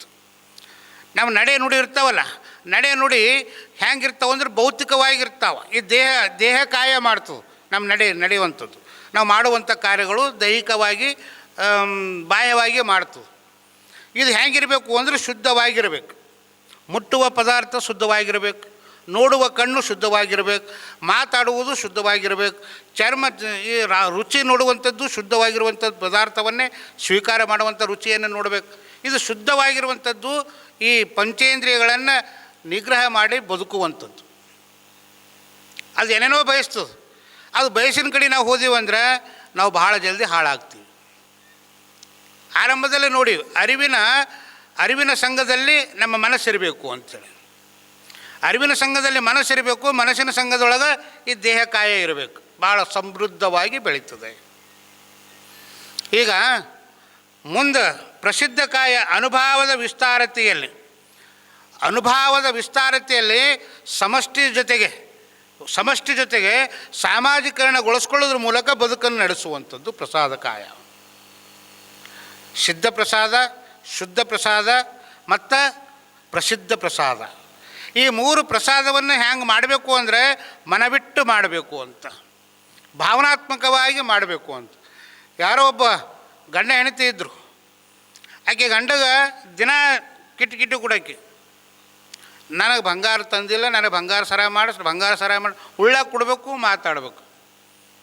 25 ವರ್ಷ ಹಿಡ್ಕೊಂಡವ. ಅವನಿಗೆ ಅನ್ನಿಸ್ತು, ನಾನು 25 ವರ್ಷ ಹಿಡ್ಕೊಂಡು ಏನು ಅಂತ ಇಲ್ಲ, ಆಕೆ ಉಳ್ಳಾಗ ಕೊಟ್ಟಾಗೆ ಅಂತಾಳಲ್ಲ. ಉಳ್ಳಾಗ ಕೊಟ್ಟಾಗ ದಯವಿಟ್ಟು ಕೆಟ್ಟ ಆಲೋಚನೆ ಇಟ್ಕೊಂಡು ಮಾತಾಡಬೇಡ್ರಿ. ಊಟ ಮುಗಿದ ಮೇಲೆ ನೀವು ಮಾತಾಡ್ಕೊರಿ. ಏನಾರ ಊಟ ಬಡಿಸಿ ಗಂಗಳದಾಗ ಅನ್ನ ಇಟ್ಟು ಹಾಕ್ದೀವಿ ಅಂತಂದ್ರೆ ಅದು ಮೈಗೆ ಹತ್ತಂಗಿಲ್ಲ. ಹಾಗೆ ಹಿಂಗೆ ಚಾಲ ಮಾಡಿದಳು. ನೀ ನನಗೆ ಬಂಗಾರ ತಂದಿಲ್ಲ, ನಿಂಗೆ ಅದು ತಂದಿಲ್ಲ, ಇದು ತಂದಿಲ್ಲ ಅಂತ ಆರಂಭ ಮಾಡ್ತಾಳೆ. ಅವಂದ ನೋಡೇ ಬೈ, ನಾನು ಹಿಂಗೆ ಕಟ್ಕೊಂಡು 30 ವರ್ಷ ಆಯ್ತು. ನಾ 25 ವರ್ಷ ಬಾದ್ 5 ವರ್ಷ ಭಾಳ ಚಂದಿದ್ರು. 25 ವರ್ಷ ಬಾದ್ ನಾ ಇವತ್ತು ಬಾಯಿ ಬಿಡ್ಲತ್ತೀನಿ. ಈ ನಿನ್ನ ದಂಡಕ್ಕೆ 1 ಕಿಲೋ ಬಂಗಾರ ಆದ್ರೂ ಭೀ ಸಾಕಾಗಲ್ಲ. ಆಕೆ ಪಾಪ ಮಜಬೂತಿದ್ದು. ನೀ ತಾಂದ್ರೆ ಎಲ್ಲಿ ತರಲಿ? ನನ್ನ ಸಂಸಾರ ಸಣ್ಣದದ, ನಾ ಕೆಲಸ ಮಾಡತ್ತನ ನಾನು ಹೊಟ್ಟೆ ತುಂಬಲ್ಲ, ಎಲ್ಲಿ ತರಲಿ? ನೀ ತರಲಿ ಅಂತ ಕಟ್ಕೊಂಡು ಯಾಕೆ ನನಗೆ ಹ್ಯಾಂಗೆ ತಂದು ಹಾಕಿ, ಇಲ್ಲಾಂದ್ರೆ ನಾಳೆ ಎಲ್ಲರ ಹೋಗಿ ನೀವು ಉಣು ಅಂದೊಳಕ್ಕೆ. ಅವಂದ ಆಯಿತು ಅಂತ ತಿಳ್ಕೊಂಡು ಅವನ ದೋಸ್ತ ಒಬ್ಬವ ಬಂಗಾರ ದುಕಾನದಲ್ಲೇ ಕೂಡ್ತಿದ್ದವ. ಅವ್ರ ಬಾಲ್ಯ ಸ್ನೇಹಿತರು ಅವ್ರೇನು ಮಾಡಿದ್ರು ಅಂದ್ರೆ, ದೋಸ್ತ ನನ್ನ ಹೆಂಡತಿ ನನಗೆ ಉಳ್ಳಾಕ ನೀಡ್ತಾಳೆ. ಅವಂದ ಯಾಕೋ ಬಡು ಕಾಣತ್ತೀನಿ ನೀನು ಅಂದವ. ಏನು ಮಾಡಲಿ, 25 ವರ್ಷ ಹಿಡ್ಕೊಂಡು ಕಟ್ಕೊಂಡು ಬಂದಿದ್ದ, ತಲೆಗಿಂದ ಕೂದಲು ಹೋಗ್ಯಾವ, ಮನುಷ್ಯನಿಂದ ಬುದ್ಧಿ ಹೋಗ್ಯದ, ನನಗೆ ಏನೂ ಉಳಿದಿಲ್ಲ. ಅದಕ್ಕೆ ಏನು ಮಾಡಬೇಕು ಅಂತ ಗೊತ್ತಾಗಲ್ಲ ಹೊಂಟದ. ಅದಕ್ಕೆ ಹಿಂಗೆ ಕೇಳತ್ತಾಳೆ, ಏನು ಮಾಡಲಿ ಅಂದವ. ಅವ ಅಂದ, ನೀ ಕುದಿ ಮಾಡಬೇಡ, ನಿಂಗೆ ಏಟದು ಮಾಡಿಸ್ಬೇಕಾಗ್ಯದ. ಒಂದು 10-12 ತೊಲೆ ಆದ್ರೆ ಮನ್ಯಾಗದ ಹೆಂಗಾರ ಮಾಡ್ತೀವಿ. ಆಗೆಲ್ಲ ಸ್ವಸ್ಥ ಇತ್ತು, ಈಗ ಮಾಡೋದಾಗಲ್ಲ ಇತ್ತು, ಅದು ಮಾಡಿಸ್ತಾ. ಅವಂದ, ನೀ 12 ತೊಲೆ ಬಂಗಾರ ತಂದ್ಕೊಡು, ನನಗೆ ಒಂದು 15 ತೊಲೆ ಬಂಗಾರ ಇದ್ರೆ ತಂದ್ಕೊಡು, 10 ತೊಲೆ ತಂದ್ಕೊಡು, ನಾ ಮಾಡಿಸ್ಕೊಡ್ತಾನೆ ಹಿಂಗೆಲ್ಲ ಅಂದವ. ಆಕೆ ಹಿಂಗಳ ನೋವು ಹೆಂಗೆ ಮಾಡ್ತೀವಿ ಅಂದವ. ನಾ ಹೆಂಗಿದ್ವಿ ನಾ ಮಾಡ್ತಾ ಅಂದವ. ಅವ ಏನು ಮಾಡ್ದೆ ಅಂದರೆ, ಒಂದು 5 ತೊಲೆದು ಈ ತೊಟ್ಲಿ ಕಟ್ತೀವಲ್ಲ ಹಗ್ಗದಂಗೆ, ಹಂಗೆ ದಪ್ಪನು ಹಿಂಗೆ 5 ತೊಲೆದು ಮಾಡ್ದವ. ಇನ್ನೂ ಒಂದು 10 ತೊಲೆ ಬಂಗಾರದ ಏನು ಮಾಡ್ದ ಅಂದ್ರೆ, ಒಂದು ಅಡ್ಡಾಲಿಗೆ ಒಂದು ತಾಟ್ ಮಾಡಿ ಆ ತಾಟಿನಾಗ ಒಂದು 3 ಕಿಲೋದ ಕಲ್ಲಿಟ್ಟು ಅದಕ್ಕೆ ಪ್ಯಾಕ್ ಮಾಡಿ ಅದು ಎತ್ಲಾರು ಅಜ್ಜಿ ಅದು ಏನಾರ 5-6 ಕಿಲೋ ಆಗ್ಲತ್ತದು, 5.5 ಕಿಲೋ ಆಗ್ಲತ್ತು. ಮಾಡ್ಕೊಂಡು ತೊಗೊಂಡು ಬಂದ ನೋಡಿಕ, ನಿಂದು 25 ವರ್ಷದ ತಪಸ್ಸು ಇವತ್ತು ಸಾಕಾರ ಆಯ್ತು ನೋಡು ಅಂದ. ಅಕ್ಕಿ ಅಂದಳು, ಇದನ್ನು ಕನಸು ಕಾಣತ್ತೀನೇನು ರೀ ಅಂದಳು. ಕನಸಲ್ಲೇ ಹುಚ್ಚಿ ನೋಡಿ, ಈಟು ಬಂಗಾರ ಎಲ್ಲಿಂದ ತಂದ್ರಿ? ಹೊಲ್ದಾಗ ಗಳಿ ಹೊಡ್ಲತ್ರ ಸಿಕ್ಕಿತು ಅಂದವ. ಹೊಲ್ದಾಗ ಕೆಲಸ ಮಾಡತ್ರ ಬಂಗಾರ ಸಿಕ್ಕದ, ಅದು ಏನು ಮಾಡಲಿ, ನಿಂದೆಲ್ಲ ಮನಸ್ಸಿತ್ತು, ಅದ್ರ ಕಡೆಯಿಂದ ಸಿಕ್ಕದ ಅಂದವ. ಆಕೆ ಭಾಳ ಖುಷಿ ಆಯ್ತು. ರೀ, ನಾ ಏನು ಮಾಡಲಿ, ನೀವು ಏನು ಹೇಳ್ತಿರೋದು ಮಾಡ್ತಾ ಇರ್ತದಲ್ರಿ. ಒಂದು ಪಗಾರ ಆಗೋಣ, ಒಂದು 5,000 ರೂಪಾಯಿ ಸೀರೆ ಇಸ್ಕೊಟ್ರು ಅವತ್ತು ಮನೆ ದೂದ್ಕಿರಿ ಚಪಾತಿನೇ ಇರ್ತದೆ. ಇಲ್ಲ ಚಂದ ಹೇಳಿದ್ದು ಪಂಚಮಿಗೆ ಚಂದನ ಸೀರೆ ಇಸ್ಕೊಡೋದಾದ್ರೆ ಮರುದಿನ ಬ್ಯಾಳಿ ಆಂಬರೇ ಇರ್ತದೆ, ಅದ್ರೊಳಗೆ ಕೂಡ ತಾಕತ್ತದ. ಆಕೆ ಅವ ಅಂದ ಇದೇ ಸಿಕ್ಕದ ಚಾನ್ಸ್ ಅಂತ ತಿಳ್ಕೊಂಡು ನಾಳೆಗೆಲ್ಲ ನಮ್ಮ ದೋಸ್ತರಿಗೆ ಕರಿತೀನಿ, ದಾಸೋಹ ಮಾಡಿ ನೀನು ಒಂದವ ಪ್ರಸಾದ ಮಾಡಿಸು, ಎಲ್ಲರಿಗೆ ತೋರ್ಸಂಗೂ ಆಯ್ತದ, ಅವ್ರಿಗೆ ಪ್ರಸಾದ ಬಡಿಸೋಂಗೂ ಆಯ್ತದ ಅಂತ ಹೇಳ್ದ.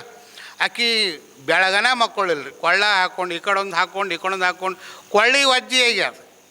ಅವ ಅಂದ ಒಂದು ಕಂಡೀಷನು, ಎಲ್ಲರಿಗೂ ಪ್ರಸಾದ ನೀನೇ ಬಡಿಸ್ಬೇಕು. ಹಂಗೆ ಬಡಿಸ್ಬೇಕು ರೀ, 100 ಜನ ಇರ್ತಾರ ಅಂದರು. ನೀನು ಬಂಗಾರ ಸರ ನೋಡ್ಬೇಕಲ್ಲೇ ಅವರು ಅಂದರು. ನೀವು ಹೇಳೋದು ಭೀ ಬರಬರದ ಅಂಥೇಳಿ ಮಾಡಿದಳು. ಮರುದಿನ ಬೆಳಗಾಯ್ತು, ಅವರು ಎಲ್ಲ ಏನೇನು ಮಾಡಬೇಕು ಎಲ್ಲ ಮಾಡಿದ್ರು, ಎಲ್ಲರಿಗೂ ಕರೆದ್ರು, ಊಟಕ್ಕೆ ನೀಡ್ಲತ್ತರು. ಒಬ್ಬರು ಚಪಾತಿನೇ ತಾಲತ್ತರು, ಒಬ್ಬರು ಪಲ್ಯನೇ ತಾಲತ್ತರು, ಒಬ್ಬರು ನೀರೇ ಕುಡೋಲತ್ತರು, ಒಬ್ಬರು ಏನೇ ಅಲ್ಲತ್ತರು. ಅದು ಕೊಳ್ಳಾಗ ಇವತ್ತೆಲ್ಲ ನೀವು ಹೊಳ ಮಾಡಿರಿ. ಆಗ ಹಂಟೆ ಆಯ್ದಂಗೆ ಆಯ್ಲತ್ತು ಹಿಂಗೆ ಗಡಲ್ ಅಂತೇಳಿ ಅದು ಹಿಂಗೆ ಊಟಕ್ಕೆ ನೀಡತ್ರ ಹಿಂಗೆ ಬಗ್ಗೆ ನೀಡಬೇಕಲ್ಲ, ಅದು ಹಿಂಗೆ ಕಡಿ ಆಗೋಣ ಫಟ್ ಅಂತ ಎದೆ ಬಡಿಬೇಕು. ಕಲ್ಲು ಒಳಗೆ ಕಲ್ಲದ ಪಾಪ ಅಕ್ಕಿಗೆ ಅನ್ಕೊಳದ ಒಳಗೆ ಕಲ್ಲದ, ನನ್ನ ಗಂಡ ಕಲ್ಲು ಹಾಕಿ ತಂದು ಕೊಟ್ಟಾನ ಅಂಥೇಳಿ ಎದೆ ಬಡ್ಲತ್ತು. ಎದೆ ಬಡ್ಲತ್ತು ಊಟಕ್ಕೆ ನೀಡ್ಲತ್ತು. ಹಾಗೆ ಅದ್ರ ನೋಡಿ ನೋಡ್ಲತ್ತು, ಇದು ಎಂಥ ಸರ ಮಾಡಿಸಿದ್ವಿ, ಎಂಥ ಸರ ಮಾಡಿಸಿದ್ವಿ, ಇದು ನೋಡಿ ನಮ್ಮ ಮನ್ಯಾಗ ನಮ್ಮದವ್ರು ಕೇಳೋದು ಅಂದ್ರೆ ನಾವು ಹೆಂಗೆ ಮಾಡ್ಯಾರ ಹೇಳತ್ತರು. ನೀವು ಊಟ ಮಾಡಿರಿ, ಪ್ರಸಾದ ಮಾಡಿರಿ, ಹಿಂದೆ ಸರಿ ಎಲ್ಲ ಕತ್ತಿ ಹೇಳ್ತಾಲತ್ತವ, ನೀವು ಸುಮ್ಮನೆ ಮಾಡ್ಬೇಕು. ನಿಮ್ಮ ಮನೆಗೆ ಕೇಳಿದ್ರೆ ನಾ ಅದಕ್ಕೆ ಐಡಿಯಾ ಕೊಡ್ತಾ ಅಂತ ಹೇಳ್ತಾ, ಯಾಕೋ ಆದರೂ ಮಾಸ್ಟರ್ ಈಗವ. ಅದಕ್ಕೆ ಪ್ರಸಾದ ಮಾಡಿದ್ರು. ಕೊನೆಗೆ ಎಲ್ಲರೂ ಅಂದರು, ಯವ್ವ ಹ್ಯಾಂಗದ ಈಗ ಅಂತ ಕೇಳಿದ್ರು. ಹ್ಯಾಂಗದ ರೀ ಅಪ್ಪ, ನಾನು ಎದೆ ದಾಸ್ ನೈಲತ್ತದ ಅಂದಳು ಆಕೆ. ಆಕೆ ಅಂದಳು, ನನಗೆ ಈ ಬಂಗಾರ ಬ್ಯಾಡ್ರಿ, ಈ ಬಂಗಾರ ಬ್ಯಾಡ್ರಿ ಅಲ್ಲತ್ತಳು. ಅವಂದ ಬಂಗಾರ ಈ ಟಪ್ರೂಪದಿಂದ ಮಾಡಿಸಿದ, ಅದು ನನಗೆ ಎದೆ ನಡ್ಲತ್ತದ, ಎದೆ ಒಳಗಿಂದ ನರಗಳು ಕಡಿಲತ್ತವ, ಈ ಬಂಗಾರ ಯಾರಿಗಾರ ಕೊಡ್ರಿ, ಅತ್ತೆ ಇಡ್ರಿ, ನಮ್ಮ ಹಿಂಗೆ ಪ್ರಸಾದ ಮಾಡಿಸ್ಕೊತ ಜೀವನ ನಡೆಸ್ತಾ ನಾನು ಭಾಳ ಆನಂದ ಆಗ್ಯದ ಅಂತ ಹೇಳಿದ್ರು. ಬದುಕಿನೊಳಗೆ ಆನಂದವಾಗಿರ್ಬೇಕು. ಆನಂದವಾಗಿ ಹೇಳ್ತೀನಿ ನಾನು, ನಾವು ಮನ್ಯಾಗ ಬುಕ್ಣಿ ಖಾರ ಸಿಗಲಿಲ್ಲ ಅಂತಂದ್ರೆ ಅಡೆಗಿಂದ ನಾವು ಸಣ್ಣಗಿದ್ದ ನಮ್ಮ ಹೊಲದಾಗಿಂದ ಮೆಣಸಿನಕಾಯಿ ಅಲ್ಲೇ ಕುಟ್ಟಿ ರೊಟ್ಟಿ ಮೇಲೆ ಹಚ್ಚಿ ಕೊಡ್ತೀವಿ. ನನಗಿನ್ನ ನೆನಪದ. ನೀವು ಹಂಗೆ ಉಂಡು ನೋಡ್ಬೇಕಾದ್ರೆ ಅಂಗಡಿಯಾಗಿಂದಲ್ಲ, ಹೊಲದಾಗಿಂದ. ಹೊಲ ಈಗಿನವ್ರಿಗೆ ಹೊಲ ಎಲ್ಲದ ಅಂದ್ರೆ ಭೀ ಖುನ ಇಲ್ಲ. ಇರುಗಳು ಹೋದು ಅಂತಂದ್ರೆ ಅವ್ರು ಸರಿ, ಇವ್ರು ಭೀ ಹಾಗೆ ಹೊಲ ಎಲ್ಲದ ಅಂದ್ರೆ ನಾವು ಎಳಮಸಿಗರ ಹೊಲಕ್ಕೆ ಹೋಗ್ತೀವಿ, ಯಾರ ಹೋದಾಗಾರ ಹೊಲಕ್ಕೆ ಹೋಗ್ತೀವಿ. ಅದಕ್ಕೆ ಬಿಟ್ಟರೆ ಯಾಗೂ ಹೊಲಕ್ಕೆ ಹೋಗಿಂಗಿಲ್ಲ ಈಗಿನವ್ರು. ಅದಕ್ಕೆ ಭಾವನಾತ್ಮಕವಾಗಿರುವಂಥ ಬದುಕನ್ನು ಇಟ್ಕೊಂಡಾಗ ಬದುಕು ಸಾರ್ಥಕವಾಗ್ತದ ಅಂತ ಶರಣರು ಹೇಳ್ತಾರೆ. ಒಂದು, ನೇತ್ರಗಳು ಕಾಣಿಸವು, ಶ್ರೋತ್ರಗಳು ಕೇಳಿಸವು, ಮುದ್ದಿನ ಮಾತುಗಳು ಸೊಗಸವು, ಬೋನದ ಮುದ್ದೆ ತಪ್ಪಿದರೆ ಸರ್ವಜ್ಞ. ನಾವು ಬದುಕಲಿಕ್ಕೆ ನಮಗೆ ಅನ್ನ ಬೇಕು. ನಮ್ಮ ಜೀವನ ಚಂದ ಇಟ್ಕೊಳ್ಬೇಕು ಅಂದ್ರೆ, ಆರೋಗ್ಯವಾಗಿ ಇಡಬೇಕು ಅಂದ್ರೆ ಅನ್ನ ಬೇಕು. ನಾವು ಅಂತೀವಿ ಎಲ್ಲರ ಮುಂಜಾನೆ ಮಕ್ಕಳು ಪ್ರೇರಿ ನಿಂತಾಗ ಒಬ್ಬರು ಸುಮ್ಮನೆ ಕೂಡ್ಬಿಡ್ತಾವೆ ಕೆಳಗೆ. ನೀವು ಮುಂಜಾನೆ ಮನೆಗೆ ಊಟ ಮಾಡಿಲ್ಲ ಏನು ಮಗ ಅಂದ್ರೆ, ಹ್ಞೂ ರೀ ಸರ್ ಮಾಡಿಲ್ಲ ಅಂತಾರೆ. ಈಗಿನ ಜನ್ರೇಷನ್ ಹಾಗೆ. ನಾವು ಊಟ ಮಾಡತ್ರ ನಮಗೆ ಮಾಡಲಿಲ್ಲ ಅಂದ್ರೆ ನಮಗೆ ತ್ರಾಸ ಆಗ್ತದೆ. ಬದುಕಲಿಕ್ಕೆ ನಮಗೆ ಊಟ ಬೇಕು, ಆನಂದವಾಗಿರ್ಲಿಕ್ಕೆ ಊಟ ಬೇಕು, ಸಂತೃಪ್ತವಾಗಿ ಬದುಕಲಿಕ್ಕೆ ಊಟ ಬೇಕು. ಅದಕ್ಕೆ ಹ್ಯಾಂಗೆ ಊಟ ಮಾಡಬೇಕು ನಾವು ನೋಡ್ತೀವಿ ರೀ, ನೀವು ನೋಡ್ತೀರಿ. ಎಲ್ಲರ ಲಗ್ನದಾಗ ಹೋದ್ರು 10 ಮಗನ ಪ್ಲೇಟ್ ತೊಗೊಂಬದು, ಈಗೆಲ್ಲ ಬೇಡ್ಕೊಂಡು ತಿಂಬೋದೇ ಅದು. ಆ ಕಾಲಕ್ಕನೇ ಹೇಳ್ತಿದ್ದು, ನೋಡಲಾಗದು ನೋಡಿರಣ್ಣ, ಕೇಳಲಾಗದು ಕೇಳಿರಣ್ಣ, ಇಂಥ ದಿನಗಳು ಬರ್ತಾವಣ್ಣ, ಜನ ಹುಚ್ಚಾಗಿ ನಗ್ತಾರಣ್ಣ, ತಂದ್ರೆ ತಾನೇ ಮಾತಾಡ್ತಾರಣ್ಣ, ಬೇಡ್ಕೊಂಡು ತಿಂತಾರಣ್ಣ ಅಂತ ಊರಾಗೆಲ್ಲ ಕಾಲಜ್ಞೆಗಳು ಬಂದಿಂದು ನಿಮಗೆ ಗೊತ್ತದ, ನಾವು ಕೇಳಿವಿ ಸಣ್ಣಾಗಿದ್ದಾಗ. ಇವೇನು ಹುಚ್ಚು ಮಾತಾಡ್ತಾವ ಅಂತೀವಿ. ಇವತ್ತೆಲ್ಲ ಖರೆ ಅದ. ನಾವೇ ಫೋನಿನಾಗ ಮಾತಾಡ್ತೀವಿ, ನಾವೇ ನಗ್ತೀವಿ, ನಾವು ಮಾತಾಡ್ಕೊತ ಹೋಗ್ಲತ್ತ ರೂಢಿ ಹೊಂಟೆ ನಕ್ಕೋತ ಹೋಗ್ತೀವಿ. ಬೇರೆ ನೋಡಿದ ಯಾಕೋ ಹುಚ್ಚಾಗಿದ್ದಾನೋ ಅಂತಂದ್ರೂ ಚಿಂತಿಲ್ಲ. ನಮಗೆ ಬೇಡ್ಕೊಂಡು ತಿಂತೀರಿ ಅಂದ್ರೆ ಇವತ್ತೆಲ್ಲರೂ ಪ್ಲೇಟ್ ತೊಗೊಂಡು ನಿಂದಿರ್ಲತ್ತೀವಿ. ಅವ್ರು ನಿಂದ್ರೋರು, ಅವ್ರು ಊಟ ಬಡಿಸೋರಲ್ಲಿ ಸಾತ್ವಿಕತೆ ಇರೋಂಗಿಲ್ಲ, ಅವರಲ್ಲಿ ಪ್ರೀತಿ ಇರೋಂಗಿಲ್ಲ, ಅವರಲ್ಲಿ ಅಂತಃಕರಣ ಇರೋಂಗಿಲ್ಲ, ಅವರಲ್ಲಿ ಬದ್ಧತೆ ಇರೋಂಗಿಲ್ಲ. ನೋಡಿರಿ, ನಮ್ಮ ಮನೆಯಾಗ ನಮ್ಮ ಮಗು ಊಟ ನೀಡೋದೇ ಬೇರೆ, ನನ್ನ ಹೆಂಡತಿ ಊಟ ನೀಡೋದೇ ಬೇರೆ, ನನ್ನ ಮಕ್ಕಳು ಊಟ ನೀಡೋದೇ ಬೇರೆ. ನೀವು ಆಲೋಚನೆ ಮಾಡಿ ನೋಡಬೇಕಾದ್ರೆ. ಒಂದು ಗಿದ್ದ ರೊಟ್ಟಿ ಕಮ್ಮಿ ಉಂಡ್ರೆ ನಮ್ಮ ಮಗು ಅಂತೇಳಿ, ಯಾಕೋ ಮಗನೇ ಅರ್ಧ ರೊಟ್ಟಿ ಕಮ್ಮಿ ಉಳ್ಳತ್ತಿದೆ ಅಂತಾಳೆ. ಹೆಣ್ತಿ ಅಂತಾಳೆ, ಆಫೀಸಾಗೆಲ್ಲ ಟೆನ್ಷನ್ ಮಾಡ್ಕೊಳತ್ತೀರಿ, ಮನೆಗೆ ತಿನ್ನು ಅಂದ್ರೆ ಹೊರಗೆ ತಿಂದು ಹೊಂಟ್ರಿ ನೀವು ಅಂತಾಳಕ್ಕೆ. ಹೊರಗೆ ತಿಂದು ಹೊಂಟಿರ್ಬೇಕು, ಮನೆ ಹೆಂಗೆ ಹೋಯ್ತದ ಅಣ್ಣ ನಿಮಗೆ ಅಂತಾಳೆ. ಮಕ್ಕಳಂತಾರೆ, ಥೋಡಿ ತಗೋರಿ ಪಪ್ಪ, ಇಲ್ಲ ಮಗ ಹಿಂಗೆ ಅಂತ ಹೋಯ್ತಾರೆ ಅವರು. ಆದ್ರೆ ಅವು ಹೋಗಂಗಿಲ್ಲ ಹಂಗೆ. ಯಾಕೋ ಏನಾಗ್ಯದ ಎಲ್ಲ ಬಡು ಆಗ್ಲತ್ತದ ಮಗ ತಿನ್ನು ಅಂತೇಳಿ ಒತ್ತಿಡ್ದು ಒಂದು ಗಿದ್ದ ರೊಟ್ಟಿಗೆ ಅಂಗಳದ ಹಾಕಿದ್ರೆ ಆಕೆ ಸಮಾಧಾನ. ಅದು ನೀವು ಪರಕ್ ಮಾಡಿರಿ ಮನ್ಯಾಗ ಹೋಗಿನ ಮೇಲೆ. ಆದ್ರೆ ಪ್ರೀತಿಯಿಂದ ಬಡಿಸ್ಬೇಕು ಅಂತ ಪ್ರಸಾದ ಪ್ರೀತಿಯಿಂದ ನೀಡಬೇಕು. ಪ್ರೀತಿಯಿಂದ ಊಟ ಮಾಡಿದ್ರೆ ನಾವು ಉಣ್ಣಿಂದೆಲ್ಲ ಚಂದ ಕರಗ್ತದೆ. ಅದು ಹ್ಯಾಂಗೆ ಉಣ್ಬೇಕು ಅಂದ್ರೆ ನಾವು ಊಟ ಮಾಡೋದಿಲ್ಲ. ಮದುವೆದಾಗ ಅಂದ ನಿಮಗೆ ಮದುವೆದಾಗ ಹೋಗಿ ಊಟ ಮಾಡ್ತೀವಿ, ಗಂಗಳ ತಗೋತೀವಿ, ಹಿಂಗೆ ಗುಂಪು ಮಾಡಿ ಕೂಡ್ತೀವಿ ಹಿಂಗೆ ಕೈದಾಗ. ಯಾಕ ಆ ಮದುವೆದಾಗ ನೋಡಿದೆ ಎಲ್ಲಿ ಹೆಂಗಿತ್ತು, ಈ ಮದುವೆದಾಗ ನೋಡಿದೆ ಯಾಕ ಹೆಂಗಿತ್ತು. ಹಿಂದಕ್ಕೆ 10 ವರ್ಷದ ಮಾತುಗಳು ಉಳ್ಳತ್ರ ನೆನಪು ಬರ್ತಾವೆ, ಉಣ್ಮೇಲೆ ನೆನಪು ಬರೋಂಗಿಲ್ಲ. ಮಾತಾಡ್ಕೊತಾ ಉಣ್ತೀವಿ.